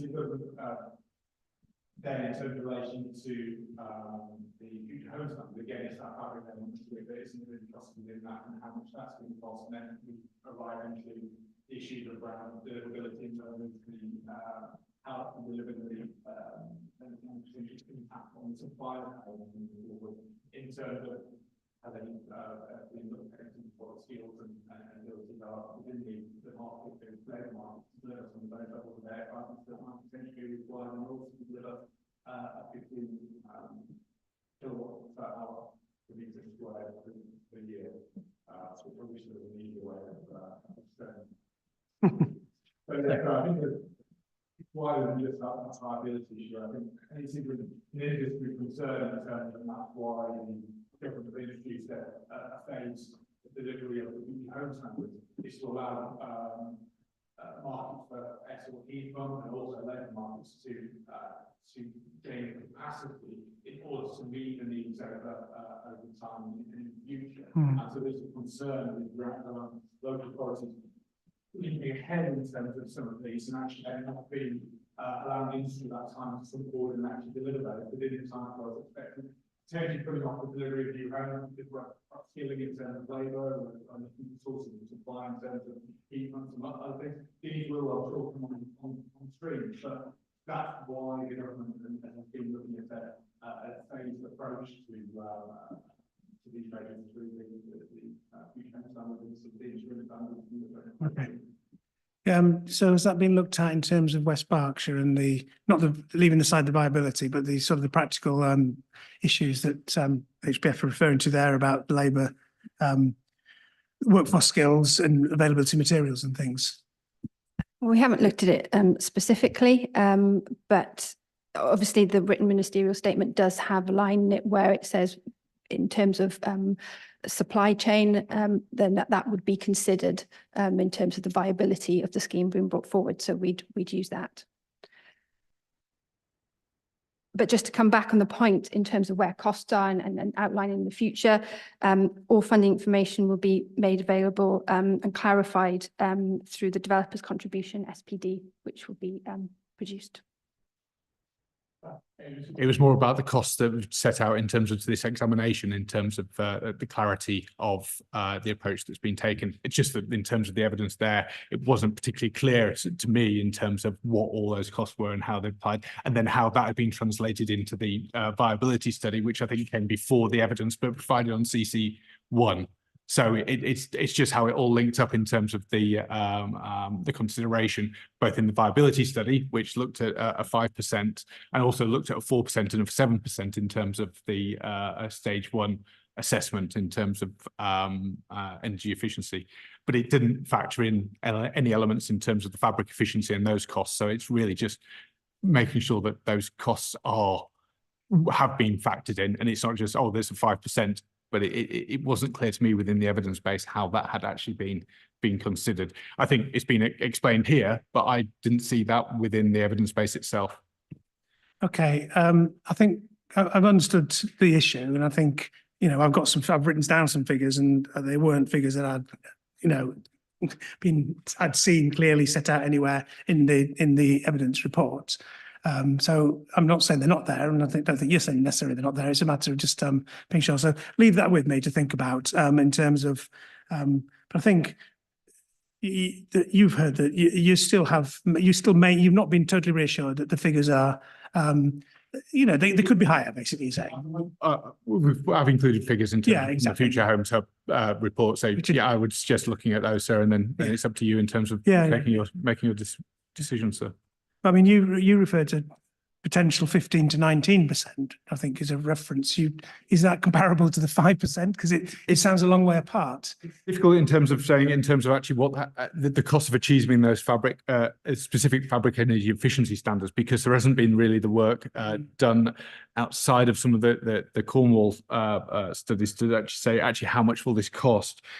Looking at some of the ones of the specifications put forward by the Future Homes Hub, they're significantly higher in terms of achieving levels of fabric energy efficiency of less than 20 of around the 15 mark that's being proposed by the council. So it's just being clear actually how much are those going to cost in terms of achieving that level of fabric efficiency, given that the Future Home Standard doesn't require you to achieve that level of fabric efficiency, and that is what the viability evidence is based on in terms of the delivering the Future Home Standard, but without that element in terms of fabric efficiency included. So we're sort of almost there in terms of some of the things around the Future Home Standards, but then the council are adding on additional requirements within that in order to achieve that 63, which is over and above what would be expected from the Future Home Standard. So it is an additional cost that would be faced by the developer. Okay, just a couple of final points. I think then we want to break. So yeah, absolutely. So the Future Homes Hub Ready for Zero report, I'm assuming, is the one you're mentioning. Yeah, that's right. So that wasn't available at the time when we were developing this. And that's exactly why we now want to differentiate that 15 out to different building types. So that report did show that the 15 target would be achievable, at least in flats, using the fabric standard that we've assumed based on the previously published Future Home Standard specification from 2021. And that is exactly why we want to broaden that out a little bit now, so that to make sure that the 5% we tested would still apply to the entirety of the policy and not just the 63% plus renewables. Okay, I mean, Dixon, sir, on the viability. Yeah, sorry. If I can just add that, you know, one of the other points on this 5% is that the council, since 2016, has an existing policy that sets a higher benchmark anyway. So the BCIS data that fed into our bill cost baseline theoretically already assumes a higher level anyway. So, you know, we would argue that 5% is appropriate and makes all the sufficient allowances. If I can, I know we've moved on from carbon offsetting, but if I could come back to that point as well. For our study, we assumed that all the requirements would be met via on-site. Yeah.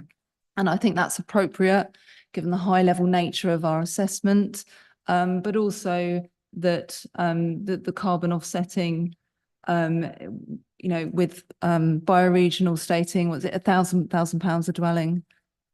For regulated, yes. For regulated, yeah. So our assessment also allows for a residual Section 106 allowance of £2,000 a unit as well.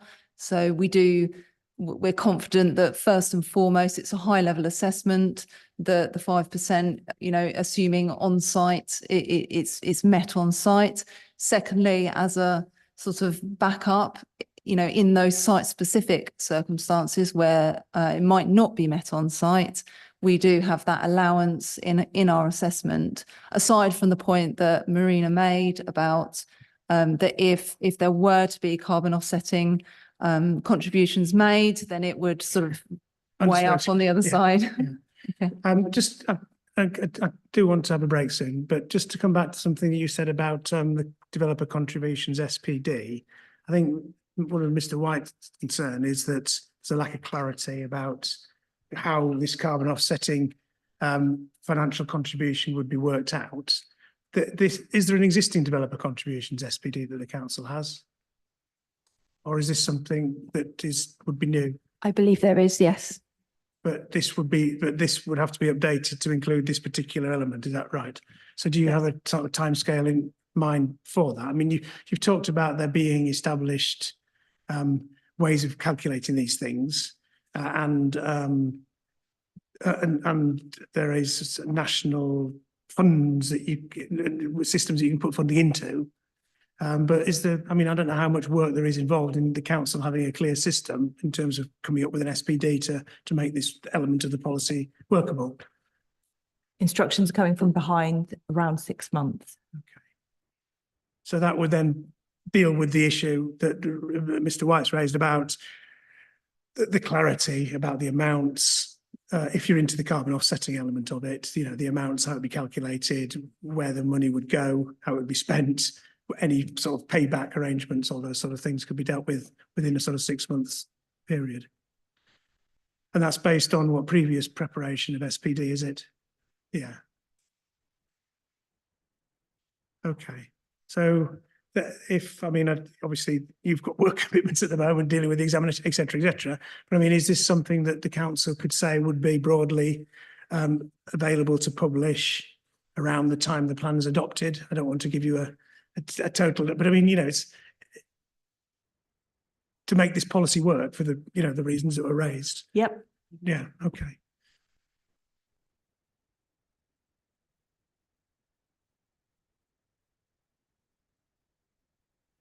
Okay. So as I thought, that would be quite an in-depth discussion. I think I've dealt with everything as far as I can today.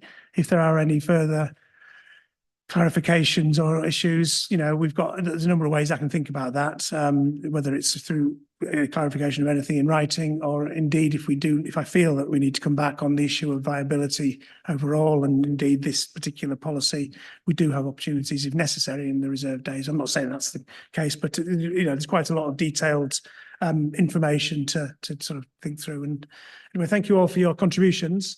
We'll have a break now. In terms of what we've got left today, we've got 3 issues. I mean, it's just after 3:45 now. I do aim to finish around 5 o'clock. You know, I don't think that the following 3 are going to take. I don't see any reason why we can't do them in around an hour and possibly less. So I think we can. But if we do run out of time, is there any preference for your priority of being here to address these things? Because I know if we had to leave one of them till tomorrow, would you have a preference which one it would be? Can I discuss with those behind me? Well, I'll tell you what, let's have a break. And if you want to come back, if you want to put them in a different order than they are, they're in 1, 2, 3 order. But We're definitely doing affordable housing next. That's fine. In which case, I think that's the main one probably anyway. So let's break now until 4:10, and then we'll come back and we'll deal with those 3 issues. Thank you. So I think I will be, I don't think I'm required in the next period, so I'll leave if that's okay. Okay.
affordable housing.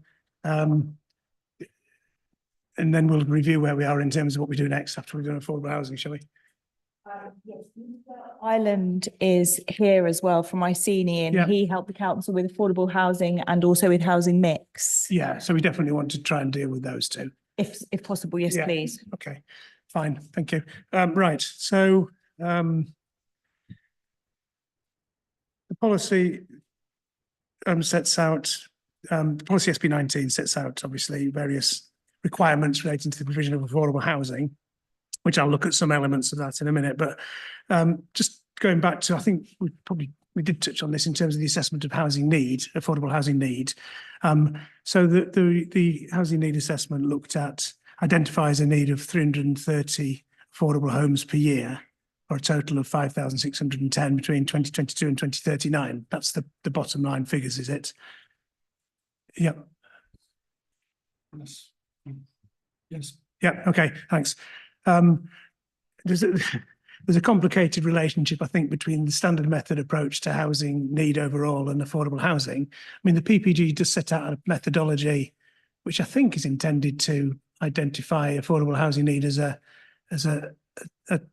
proportion of overall housing need. Does it not? I'm looking at. No. Do you want to put the microphone down and on? Yes, is that working? Yeah. Perfect. Yes, sir. I mean, as we touched on, I think in matter 2, they are essentially independent methodologies that aren't really necessarily compatible. One is looking at overall growth in households. Another is looking essentially at one part of the housing market and is influenced by the stock position and turnover of that. So they aren't comparable with one another in those terms. Now, what the PPG says is that you can then look at the relationship between the two, but it recognises that viability may essentially constrain what you can deliver. Yeah, okay. Well, I think that's where we get to really, because I don't think there's really any dispute that there's a need for a significant amount of affordable homes per year, whether it's, you can express it as a clear percentage of the 515. The fact of the matter is that these policy requirements relating to 20%, 30%, 40%, I don't think there's any dispute that they will not deliver the identified need for affordable homes. The target's been set with the viability assessment in mind. So it doesn't really matter all that much about what the precise relationship is, because the requirements they're not able to meet that need, I think is probably not in doubt. Yes, sir, that's correct, as is the situation really across many areas. Absolutely, yeah, yeah. So, I mean, the point is, it's the balance in the plan is to seek for private-led developments to provide as much affordable housing as can viably be afforded and maintain the viability of the development as a whole, to help contribute towards meeting the needs as far as possible. I mean, that's the approach in this plan, as you say, is in the case in most plans. Yes, sir, that's correct. Yeah. Okay, thank you. So that's fine. I mean, that, as you say, that's the normal context, isn't it? So it's maximising delivery of affordable homes while maintaining viability. So can we look at the various questions I set? And the first one was about the specific requirements for 20%, 30% and 40%. And obviously they've been assessed through the viability assessment and the costs of those and different sort of levels were looked at. The main issue that has been raised by HBF and I think others is that the VA seems to indicate that for brownfield land, a range of 20 to 30% is what is can be viably delivered, whereas the target is 30%, is it? Yeah. So the issue there is why has the council gone for the upper end of that range rather than the another part of the range? I think it's just it's a target, but the council thinks that 30% is deliverable, and this is the target should be 30%. But the question is that supported by the viability evidence, or is this pushing it? Paragraph 3.6.2 of the viability assessment considers that on the whole, taking the wider local plan review context, rather than the short term, we are able to support viability prospects related to the policy directions and nature of development coming forward. And all in all, we consider the approach proposed by the council should be capable of supporting the developments. Okay, sorry, Dixon, so do you want to just clarify what you found in relation to this particular, the brownfield element? Yeah, sure. So we tested a range, as you've identified, between 20 and 30%. And we do support the 30% requirement. And I think it's worth, and Nick, you may want to come in on this, but we think it's worth noting that the PDL element of supply, of the housing supply, is relatively small in the overall proportion coming forward, and so the 20% that we've noted within paragraph 3.2.61, we consider that the sorry, I'm losing my train of thought. Yeah, and we found that there is only about a quarter of the supply in terms of numbers, and only about 6 actual sites on PDL. So if some of those then do end up having to go to more of a site-specific viability, at planning application stage, that is a possibility.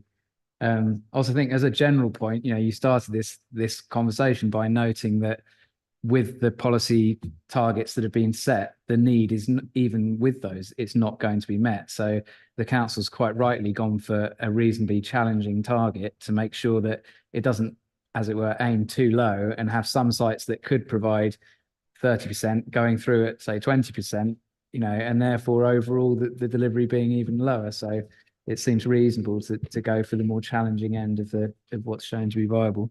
When you talk about a relatively small proportion of the supply being on brownfield land, are you talking about the allocations? Yeah. Okay, fine. However, the plan does assume a significant contribution from windfalls, and in a way, I mean, most of the allocations we've been through piece by piece, and they've got developers on board, and in essence, they're being promoted, and I've got evidence about that. So, in some sense, the high level viability assessment is relevant, but it's not wholly relevant to those. In some ways, it's more relevant to what these requirements are doing in terms of either constraining or facilitating the windfall supply. Now, we've had discussions today about the extent to which there will be small site windfalls or larger windfalls. The plan doesn't assume any contribution from large windfalls. Large windfalls probably more likely to be brownfield. Some small sites will also be brownfield as well. So I think it is important, and as has been alluded to, I think 24%, 25% of the overall land supply is assumed to come from windfalls. So in that respect, does that element of your argument actually, is it relevant that a small proportion of the allocations are? Yeah, I take that point. I mean, in any case, our testing shows that between 20 and 30% is viable. Okay. It will depend on the specific sites. It depends on the benchmark land value that's, we've tested a range of benchmark land values. It depends on the individual schemes ultimately. So taking a broad view, 30% is at the upper end, as you said, but we think it's reasonable for the council to err on the side of the upper end and then potentially deal with some cases at a site-specific level than it is to let a lot of sites through that might have provided more. So yeah, understood. There's a balance, isn't there, as ever? Because if you're constraining the supply of windfalls and your overall supply is relying on windfalls, one, you're not getting affordable housing because the sites aren't coming forward, and two, you're not even getting market housing because of it's constraining that. HBF, anything you want to add to that? Yeah, I think you've summarised the points very well, sir. And I think our concern is really that the viability study does set out that it is 20 to 30%, but then recommends in the sort of final sentence of that paragraph, in terms of looking at viability or short term, we'd be inclined to suggest that an AH level, headline level, at a maximum of 20% target on PDL would be appropriate. So it's sort of looking at that in terms of, are you seeing those sites coming forward? What's the impact going to be? And how, I suppose it's coming back to paragraph 58 of the NPPF, is that a decision maker can expect a development that comes forward to comply with is viable where it complies with all policies. Whereas I think the evidence is suggesting that actually that's not going to be the case with PDL sites, with a significant number of them not being able to come forward and deliver at 30%. And we're going back to a negotiation on a site-by-site basis with regard to PDL schemes. I think in terms of, if we looked at it in terms of the affordable housing provision, what you'd be looking at is setting a level that's down, which is probably a very good signal to the market in terms of what can come forward, and potentially seeing more of those PDL sites coming forward, and potentially more housing in terms of delivered affordable housing delivered because of the support of windfall sites coming forward across the plan period. We've already seen a plan that's not meeting needs in full. And so actually something that supports the delivery of more windfall is something that should be supported by the council, rather than a policy that is pushing at the margins of viability, which is really just from what the council is saying in their own evidence. So it's a confusing situation. So well, actually we'll just push it, but not really looking at how that impacts both on windfall, but also on that PDL. Something actually that the government is very much encouraging PDL as a way forward, and looking at that as being the primary objective in terms of improving densities and delivering new homes.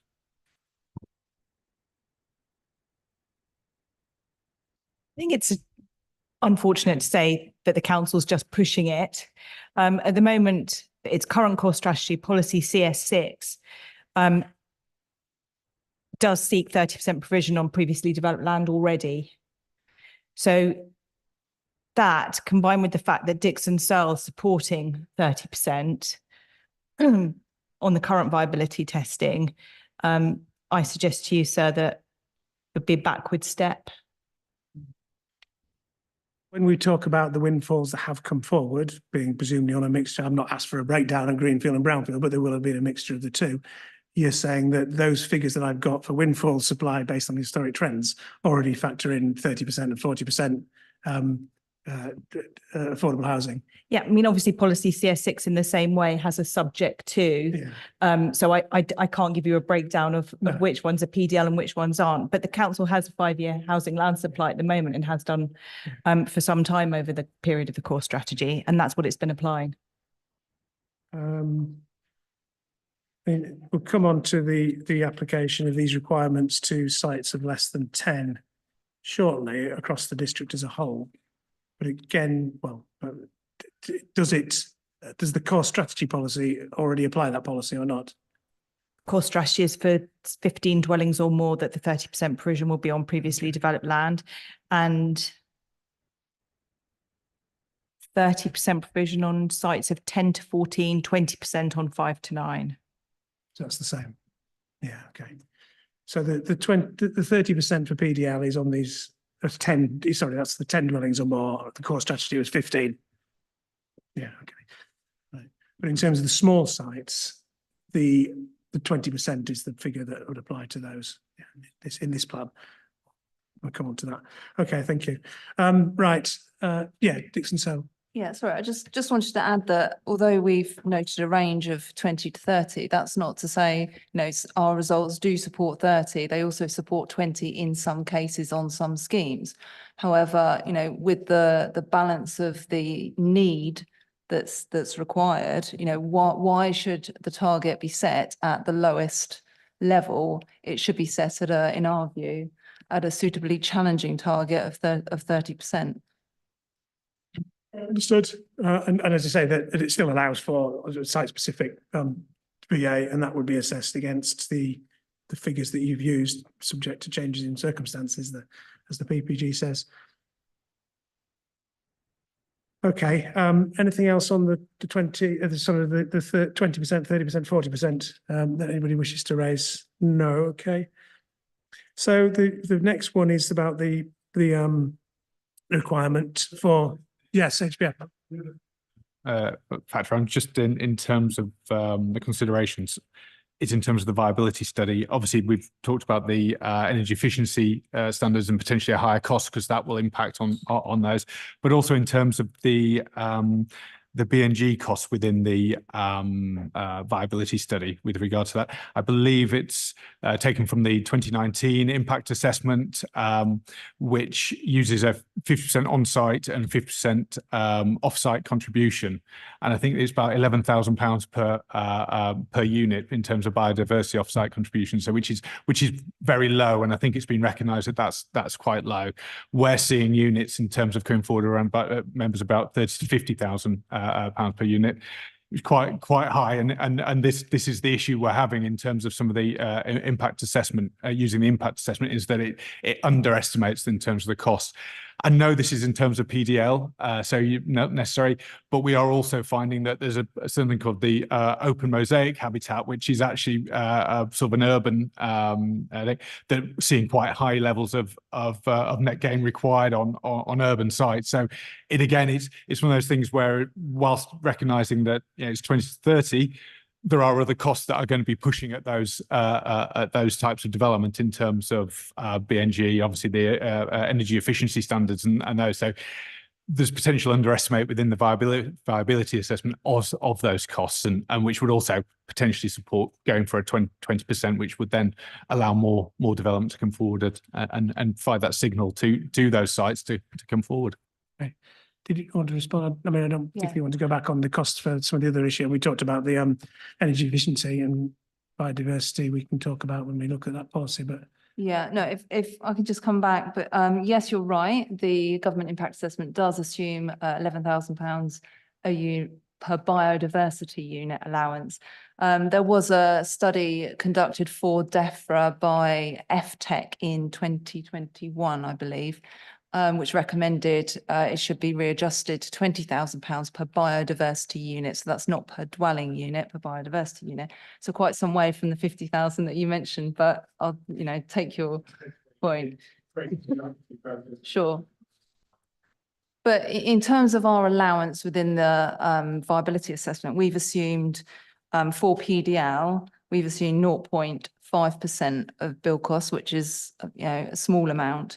And we consider that within the government's impact assessment, there were 3 different scenarios. So for the study, we assume scenario B, but we would consider a proxy for that £20,000 per biodiversity unit to be scenario C within that impact assessment, which indicates a cost of 0.5%, and scenario B is 0.1%. So we've assumed 0.1% in the study, my apologies. Scenario C is 0.5%, which is a 0.4% difference in cost. So overall, we're talking a really, really small amount. So the difference between the two is really marginal in our view. okay. Thank you. I'll move on to the next element, which is about the requirement for affordable housing provision in sites of between 5 and 9 dwellings. And obviously, national policy allows for generally it expects affordable housing to be required on sites of 10 or more, but in rural areas it acknowledges that a lower threshold can be set. So and this policy at the moment, as written, requires development throughout the district for 20% on between 5 and 9, and I assume that was factored into the viability assessment. The reason that the council give is that it provides clarity and that most of the district is designated rural. And a map is provided to indicate that. It shows the red areas highlighted, which are the non-rural, so they're the urban areas, I guess. But I mean, I suppose, and I don't know what proportion of these small sites, well, actually, we've come on to that. Those rural areas, I mean, this policy could quite easily be structured to apply to the rural areas, and they could be mapped, and it would be quite clear where the 20% applied to. It's not, there's no practical reason why you can't distinguish it and just apply the 20% on the 5 to 10 dwellings, is there? I mean, it's not unclear or ambiguous. I mean, it would be quite clear, wouldn't it? It would just, you just have a map to show where it was required and where it wasn't. Yeah, I think the map shows the urban areas, but we decided to apply the policy for the whole district because it under the current core strategy, the policy of 20% on 5 to 9 dwellings applies to the whole district. So it's just more pragmatic and practical to make it apply to the whole district. Yeah, but yes, but it would still be pragmatic and practical to apply it to an area as defined on a map, wouldn't it? Wouldn't be difficult to administer. Yeah. Okay. Oh, you mean outside the designated? Well, you'd apply I mean, you've set the threshold at 5, between 5 and 9, and it would apply to the rural areas. Yeah. Yeah. Okay. It could do, yes. Yeah. Thanks. Yeah. And in terms of the small site windfall assumption, in terms of the spatial strategy, I asked for the council to provide some figures breaking that down into how it's split between the different parts of the district. And the answer that you gave in response to SQ 3.1 suggests that over 60% of the small site windfalls would be in the Newbury-Thatcham area, much of which I guess would not be the rural area. And there's also the eastern area. So I suppose what I'm saying is there's a significant, whilst you say that in geographical terms, it's only a fairly small proportion of the district is not rural, actually quite a lot of the supply from windfalls is going to come along in that area. And therefore, being contrary to national policy is affecting a significant amount of the windfall development that may come forward. That is correct, sir. I mean, it's quite easy. We could make a change to make the policy apply to just the rural, the areas designated as rural. Obviously, the downside of that would be you would lose some affordable housing provision on small site windfalls in the urban areas shown on this map as red. Right. So that would be the consequence. That would be the consequence. It would be a lot. The other reason is that because the district is there's a high need for affordable housing. So in order to maximize the affordable housing, that was the other reason why we thought we would apply the policy to the whole district. Yeah. So, but as I said, this is already the policy in the current core strategy. Yeah. Okay, but it wasn't saved. It's a new policy in this plan. It's a policy that needs to be justified in this plan in the context of current NPPF. I don't know what national policy said when the core strategy was adopted in 2012 in terms of affordable housing provision, and I don't want to go back there really. I see me. So yes, I mean, I think what the council is seeking to achieve is in the context of the high need that exists for affordable housing, it's seeking to apply the policy on a district-wide basis. The justification for that being that that there is a real imperative for in terms of maximising supply.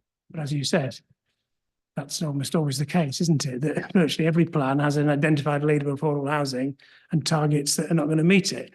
But national policy is written presumably in the knowledge of that.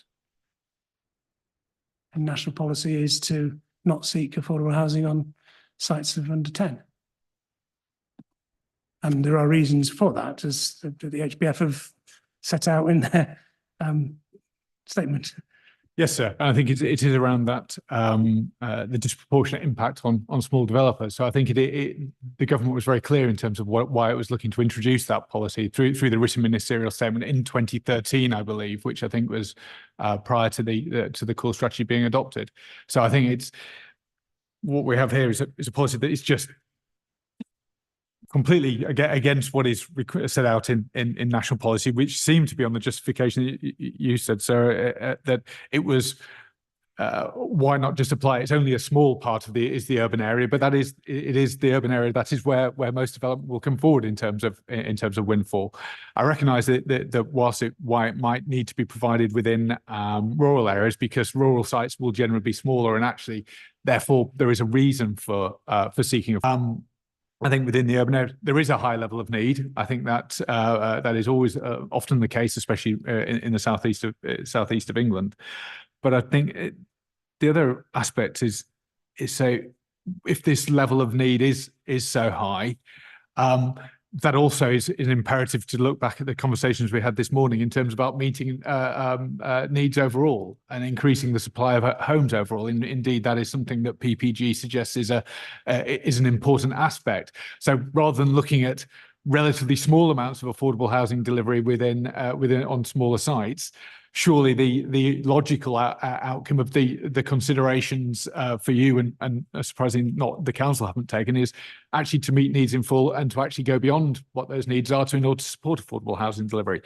I don't believe I've seen a reasonable justification for departing from national policy in this case, and I recognise the council have looked at viability within these sites. But it's not just about viability. It is about that wider issue as to how to assure and support smaller developers, given that they face a disproportionate burden in terms of the overall costs. And in terms, Dixon, sir, do you want to say about what you assessed in terms of viability here? Yeah, I just wanted to say really that we did assess sites between 5 and 9 and found them to be viable at 20% affordable housing. That's irrespective of brown or green. yes. Yeah. Okay. Yes.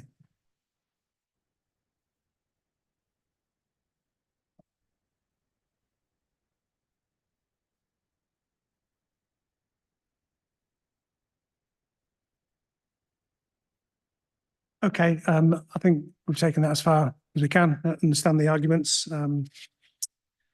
So we'll move on to the approach to site-specific viability assessments. And I think, HBF, it's just a tweaking to the wording here, because, obviously, site-specific viability assessments are acknowledged by the PPG. Obviously, there was an attempt to move to a more plan-led approach, which we've been doing for a number of years now. With an acknowledgement that is a sort of high level and there are circumstances, but the PPG obviously sets that test up to say, well, what's changed from the work that was done at the time the plan was assessed? So fine. I suppose the wording the wording that the HBF have suggested is just an acknowledgement that there will be some circumstances where there will be an agreed lower level of provision, and then moving on to the review mechanism should only apply in certain circumstances. Yeah. So you've seen the HBF suggested wording. Have you given that any thought as to whether that is something that would, I don't think you're actually asking for a change. It's more of acknowledgement of the way the it's set up, isn't it? It's more, I suppose it's making sure that given that the evidence is suggesting, if it were not to reduce that in terms of the 20%, is to acknowledge that there will be a wider level of circumstances. It won't necessarily be an exceptional circumstance where a viability assessment is going to be required, especially in terms of PDL conversations. And it's really just bringing it back to sort of paragraph 58 in terms of it's having regard to all the circumstances in the case. It's not necessarily going to be an exceptional circumstance. It is just going to be a circumstance. And I think a review mechanism, where appropriate, is probably a more effective and accurate response to the evidence that's laid before you, sir. And I think McCarthy and Stone point to the specific for single phase development, the review mechanism is less likely to be. That'd be one of the circumstances where it'd be less likely to be needed. So.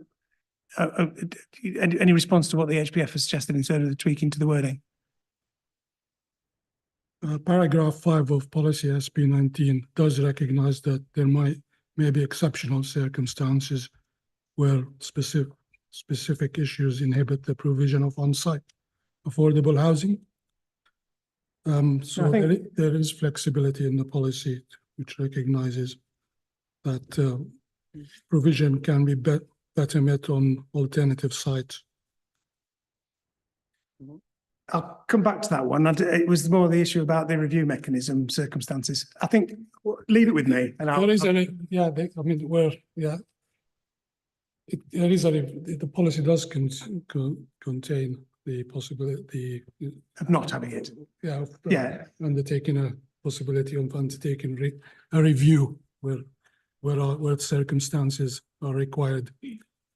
So I think I've also confused the situation. I think with my own point there in terms of, yes, I think it is just in terms of that a review mechanism isn't applied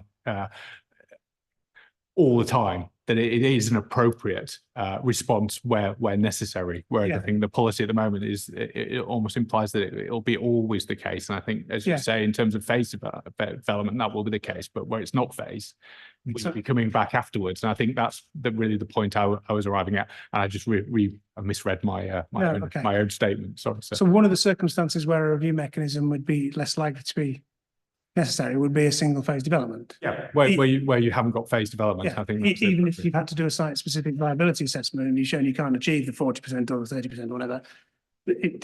Yeah. So, and it's not saying that it'll always be the case. I don't think it's just acknowledging that it sometimes will be the case. Yeah. Okay. Yeah. Sorry. I would just add on the issue of phase development and not phase development. It could be quite reasonable to have a review mechanism where it's not a multi-phase development. And it might be, even in the developer's interest, or they might want to have that if they would prefer to go ahead, for example, on the agreement with nil affordable housing, but on the basis that if there is an uplift, further down the line, they would make some contribution rather than, having to put something forward with nil affordable housing that might then get refused or might not be supported. So, and I think it'd be reasonable for the council to have the flexibility to decide when it's appropriate or not to have a review mechanism. And as you say, a lot of the time they might think it's not appropriate because they think there's not, they can take a judgment on, for example, whether it's likely a contribution would arise within the next 3 years. So I think I'll just leave it with me. I don't think there's a big disagreement about it. It's just the phrasing of this particular paragraph about when a review mechanism may be appropriate or not, whether it's an exceptional circumstance or not, and whether it's when it's sought or whether it's actually at the point when it's agreed. But it's those sort of things. Okay. The next part is the approach about on and off site provision, which I think you moved on to. But NPPF 63 is clear that off-site provision or a financial contribution has to be robustly justified, and the agreed approach should contribute towards the objective of creating mixed and balanced communities. The wording of the paragraph here about where off-site provision can be justified talks about can be better met on an alternative site, or off-site contributions may be accepted as an alternative. So it doesn't set the same test as the NPPF, which is about it leading to creating mixed and balanced communities. So I think that was the only question I had. Should it be clearer to be consistent with national policy to include that proviso rather than just talk about where it would be better met or acceptable, which is a bit ambiguous.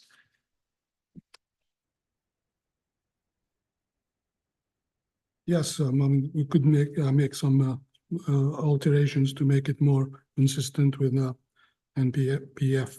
Okay, well, again, leave that one with me. But thank you for the acknowledgement. I don't think, again, it's necessarily changing the policy. It's just adding a bit of clarity as to the circumstances. Where it may be acceptable. Yes. Yeah. Okay. The next one I've got is the 10-year split and first homes. That was the next question I had. I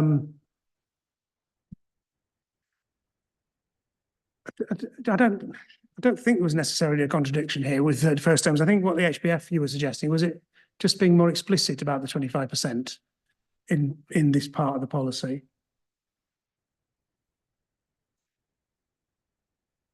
I mean,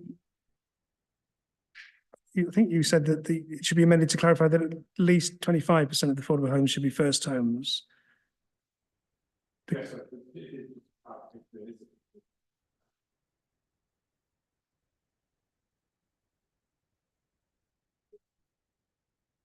Can you put the mic on, please? Sorry. It's just a minor amendment in terms of just to reflect that it should be at least 25%. So actually going above that is not an issue, and actually should be encouraged in terms of supporting those first homes. I think it reflects national policy.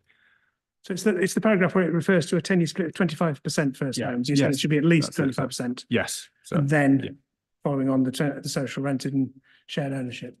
Yes, sir. That's right.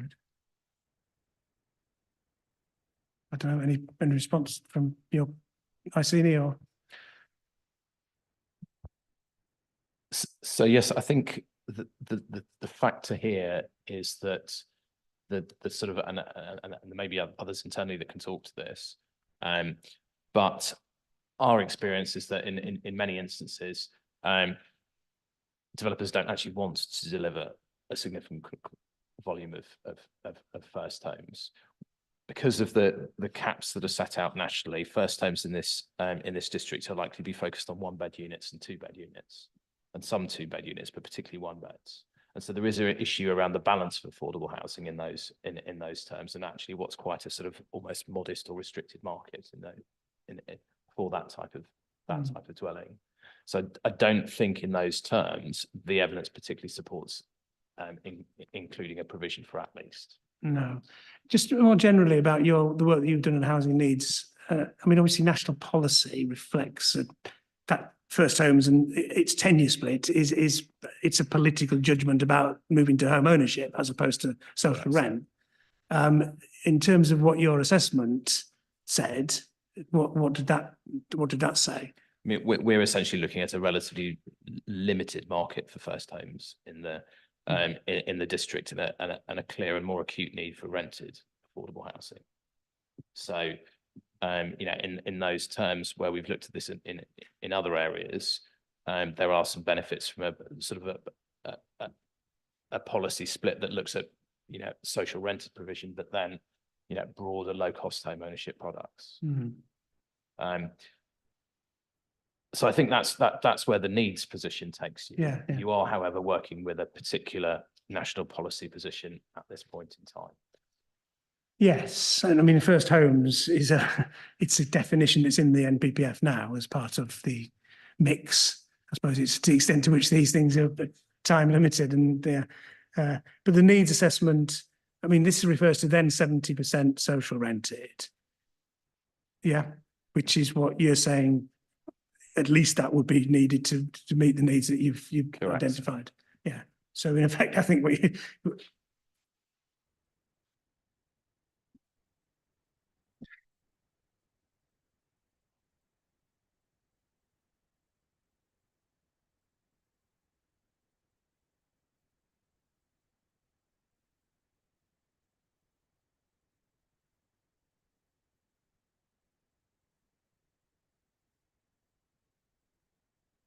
anything you want to add? So, I mean, I think you've sort of latched onto the sort of question I have around this about, well, what happens if first homes isn't with us in a year's time? A bit like starter homes a few years back. I think there is therefore a question about how the council just might want to frame that. You know, it may be that it talks about low cost home ownership products more broadly. Can we just take that one away? Yeah, no, I was going to say, I mean, national policy. I mean, at the moment, the definition of affordable homes includes a number of different things, doesn't it? And first homes has got a particular position in the. I don't know if it's in there or just in the PPG, but yes, I think. Yeah, okay. I'll leave it with you, and I'll make a point about how you express the. I mean, you can express it in more general terms and still not conflict with national policy, I think. Yes, and then you can see the potential benefits from that in terms of, you know, how the policy could then remain consistent with national policy over time. Okay, thank you.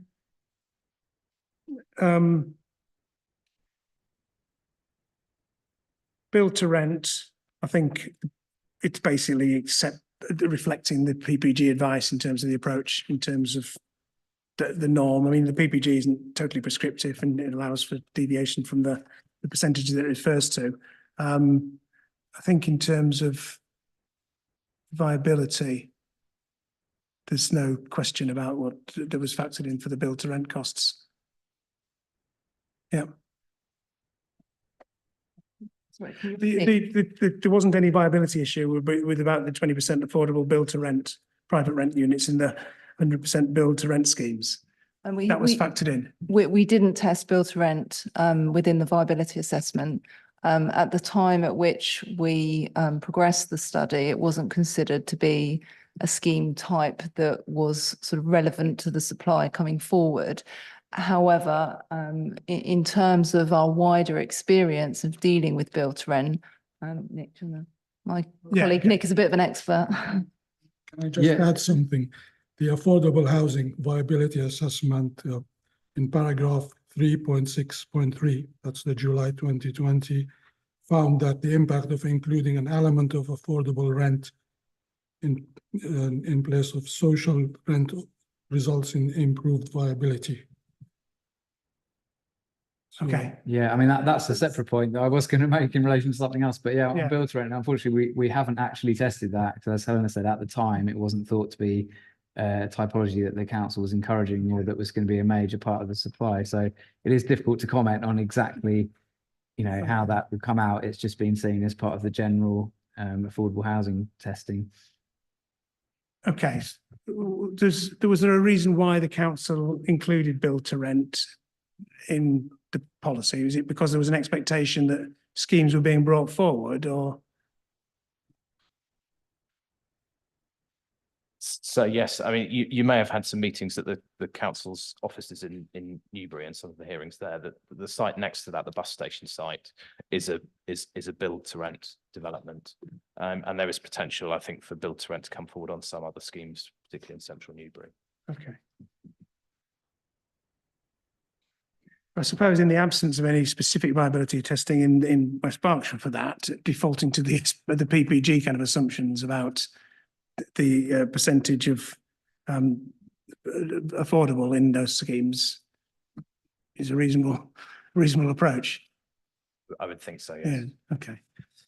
Can I add one Yeah, as well? please. Obviously, on the build to rent, the affordable provision would be affordable private rent, which is different to affordable rent. So it's Yeah. essentially 80% of the build to rent, which is typically much higher than your typical market rent, if you see what I mean. So it'll be 80% of a higher market rent. So in that sense, it helps viability. I was going to say, Yeah. so the testing of that would be Yeah. more likely to. But again, we haven't tested it, No, and okay. it's a different. Okay, thank you. Yeah, in terms of the affordable housing in extra care housing,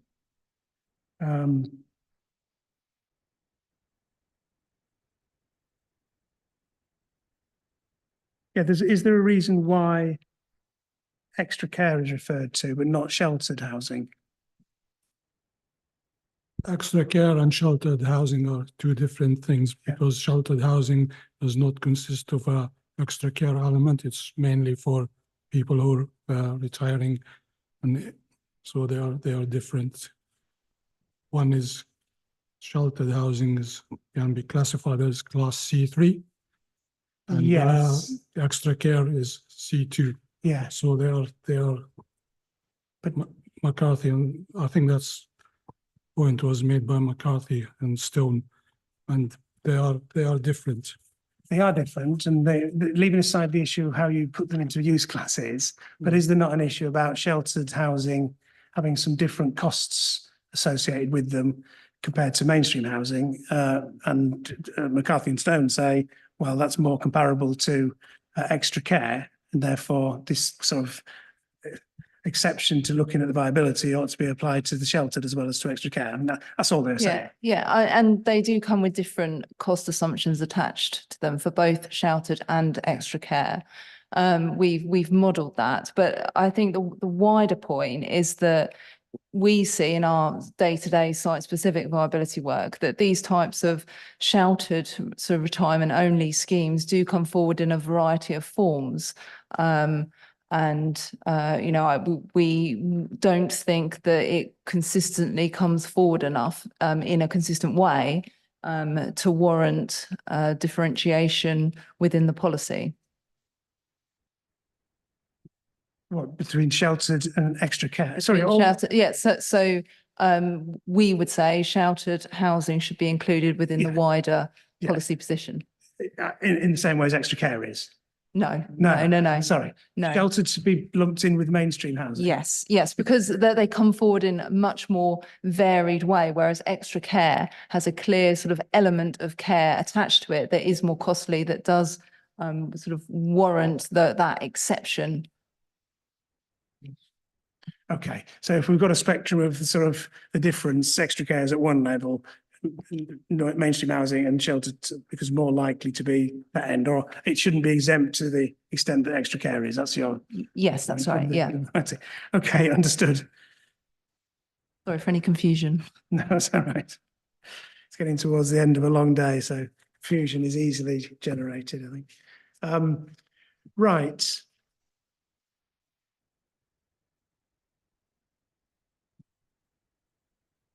When we talked earlier about looking at the wording of first homes and the tenure split and things, the last paragraph of SP 19 also comes back to first homes. So I think if we're looking at the way that you express the tenure of affordable housing, I think we pick up that paragraph as well. Okay, so note that.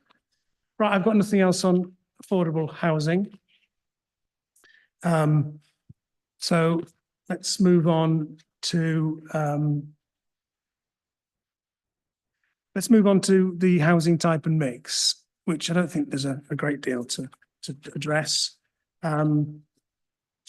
Whilst I see you here, and then we can decide whether we want to look at the density policies today or leave it till tomorrow where we'll have more time, I think. So I think this is what policy are we on? SP 18, isn't it?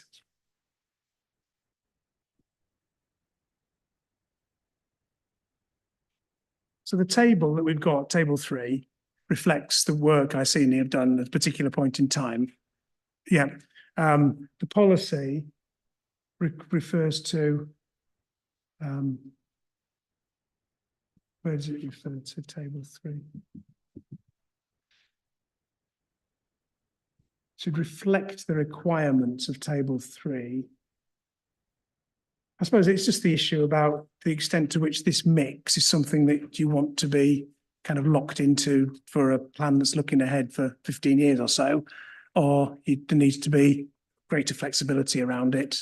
That's essentially the question, I suppose. Is the balance right between the way it's expressed in terms of setting those percentages?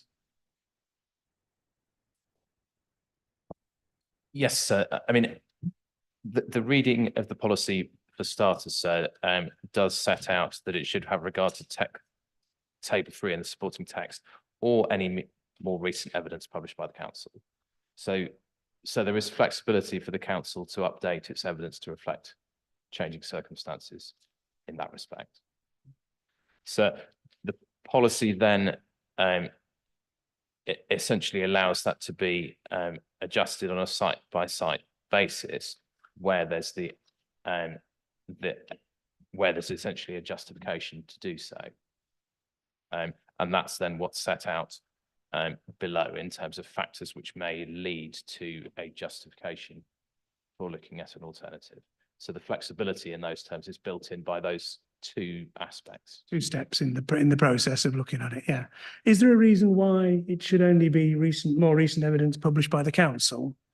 Is it not conceivable that it could be recent evidence that brought forward, I suppose, by a developer in a particular circumstance, or is it? So it doesn't. It's not necessarily objective in those, in those terms, in terms of what it might say, and the council gets into a potentially inconsistent position. Okay, so you'd rather rely on as it is expressed there. Correct. Yeah. Okay. Right. Okay. In terms of the requirement relating to accessible and adaptable dwellings, M42, have things moved on? Is this now adequately dealt with by the building regs? Is that what the council statement? So it's correct, sir. Yes, it's going to become a mandatory requirement. So are you suggesting that this requirement is removed from the plan, or is just left in and it doesn't matter? It can just be left there. Yeah. Okay. For consistency. Dixon, so Sorry, I just wanted to add that I don't believe we know yet when that is going to become a mandatory requirement. I don't think that's been confirmed by government per se, it hasn't formally come in. No, okay. Just from a viability perspective, I just wanted to add that we've tested it in full alongside the M43 allowance. Yeah, and that's all built into the overall, yeah. So, Okay. so yes, to be clear, the government has indicated its intention Yeah. to adjust building standards to take this into account, but it hasn't done it yet. And therefore the policy is still needed so that it's secured for development until that happens. And even if the building regs were then adjusted, it wouldn't be any conflict between the two because it'd be referred to the same standards anyway. Okay. And in terms of the moving on to the issue for M43 standard housing for 10% of new market homes and a maximum of 5 units of the affordable sector. This is based on assessment of housing need, which there was a bit of toing and froing about between the HBF in its representation. I asked you to clarify that, but I think basically you're saying from your assessment of need, a 13% is a reasonable estimate, and hence the 10%, which is sort of rounded down, is justified. That's the essence of it. Correct, sir. And that's looking at needs that exist now and a proportion of those that may need to move, along with newly forming households and an assumption about those. Anything further HBF wants to say? I mean, we've had 2 rounds of sort of looking at the figures, I think. Yeah, I think it was really what I've set out in my statement, sir, in terms of sort of concerns around is it reflective actually of the evidence in terms of what's needed? I think it is very difficult to come to a figure in terms of what's needed in terms of the wheelchair housing, in terms of the number of people who are living in the area who will mainly people who will require a wheelchair in later life are those in later life who were more likely to be living in the borough already and most likely to have their home adapted to meet their needs, their existing home. So it's whether they will be moving into a new house and whether there is actually that level of need. So I think that's largely my concern. I think we're seeing more policies really looking at the 10% with regard to the affordable provision, where the council has the ability to nominate the person who lives in that house, therefore actually has a say in terms of that person in a wheelchair can access that home, rather than for a market home where you don't have the ability to say to who moves into that house. So I think there's difficulty in terms of that, but in terms of the need, I think that what hasn't been looked at necessarily within that is the number of people who will have their home adapted to meet their needs because they already live in the borough and already have a home in the borough. So I think and whether they will move house just to have that particular need met. There was only a proportion assumed, was there not, of the existing households that may move? So that's correct, yes. Yeah. Okay. In terms of the maximum of 5 units, so it's around 10% of the new market housing and a maximum of 5 units of the affordable sector. What exactly does that mean? Is this talking about a typical site where it's delivering a number of market housing and then you've applied the 40% or the 30% affordable housing, and why a maximum of 5 of the affordable sector? There'll be a degree of negotiation obviously involved in how many units should be provided from the affordable amount.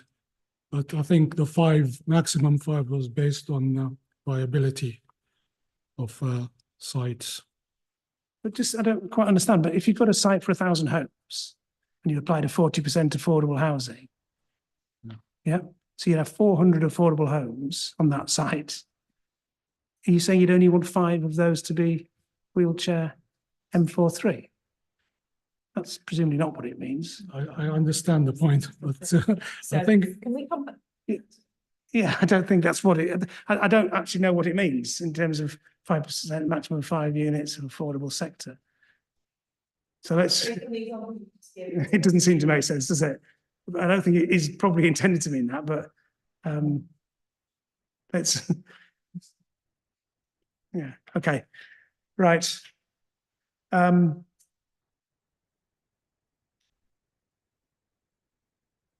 I asked a question about, there's a national policy expecting 10% of the housing requirement sites of no larger than 1 hectare. And I think your response to that provides some figures that demonstrates that overall the 10% of the supply will come forward. I suppose part of that is the windfall assumption that's been built in for the reasons that we've already said. So I don't think I need to go over that again. So unless anyone's got any further comments on the affordable housing, I think there's a few bits and pieces there that I will sort of ask for some clarification. But thank you for the contributions on those. I think now then, unless you particularly want me to deal with densities, I've got a few questions around that. So I think I'd rather deal with it tomorrow. Those behind me would prefer to come back and do density tomorrow. Okay, fine. That's good. Okay, so that's fine. We've dealt with 3 of the 4 housing requirement issues. We've got a number of other ones tomorrow, but I'm sure we'll have plenty of time to pick up the density one. And there were some issues linked to that, actually, also about the AONB that we touched on presumably yesterday. I think it was, wasn't it, about the approach to density there that came up. So there's a bit of thinking around that as well. Okay, right. Thank you. It's time to finish for today. I'll see some of you in the morning again at 9:30 on the rest of matter 8. Thank you.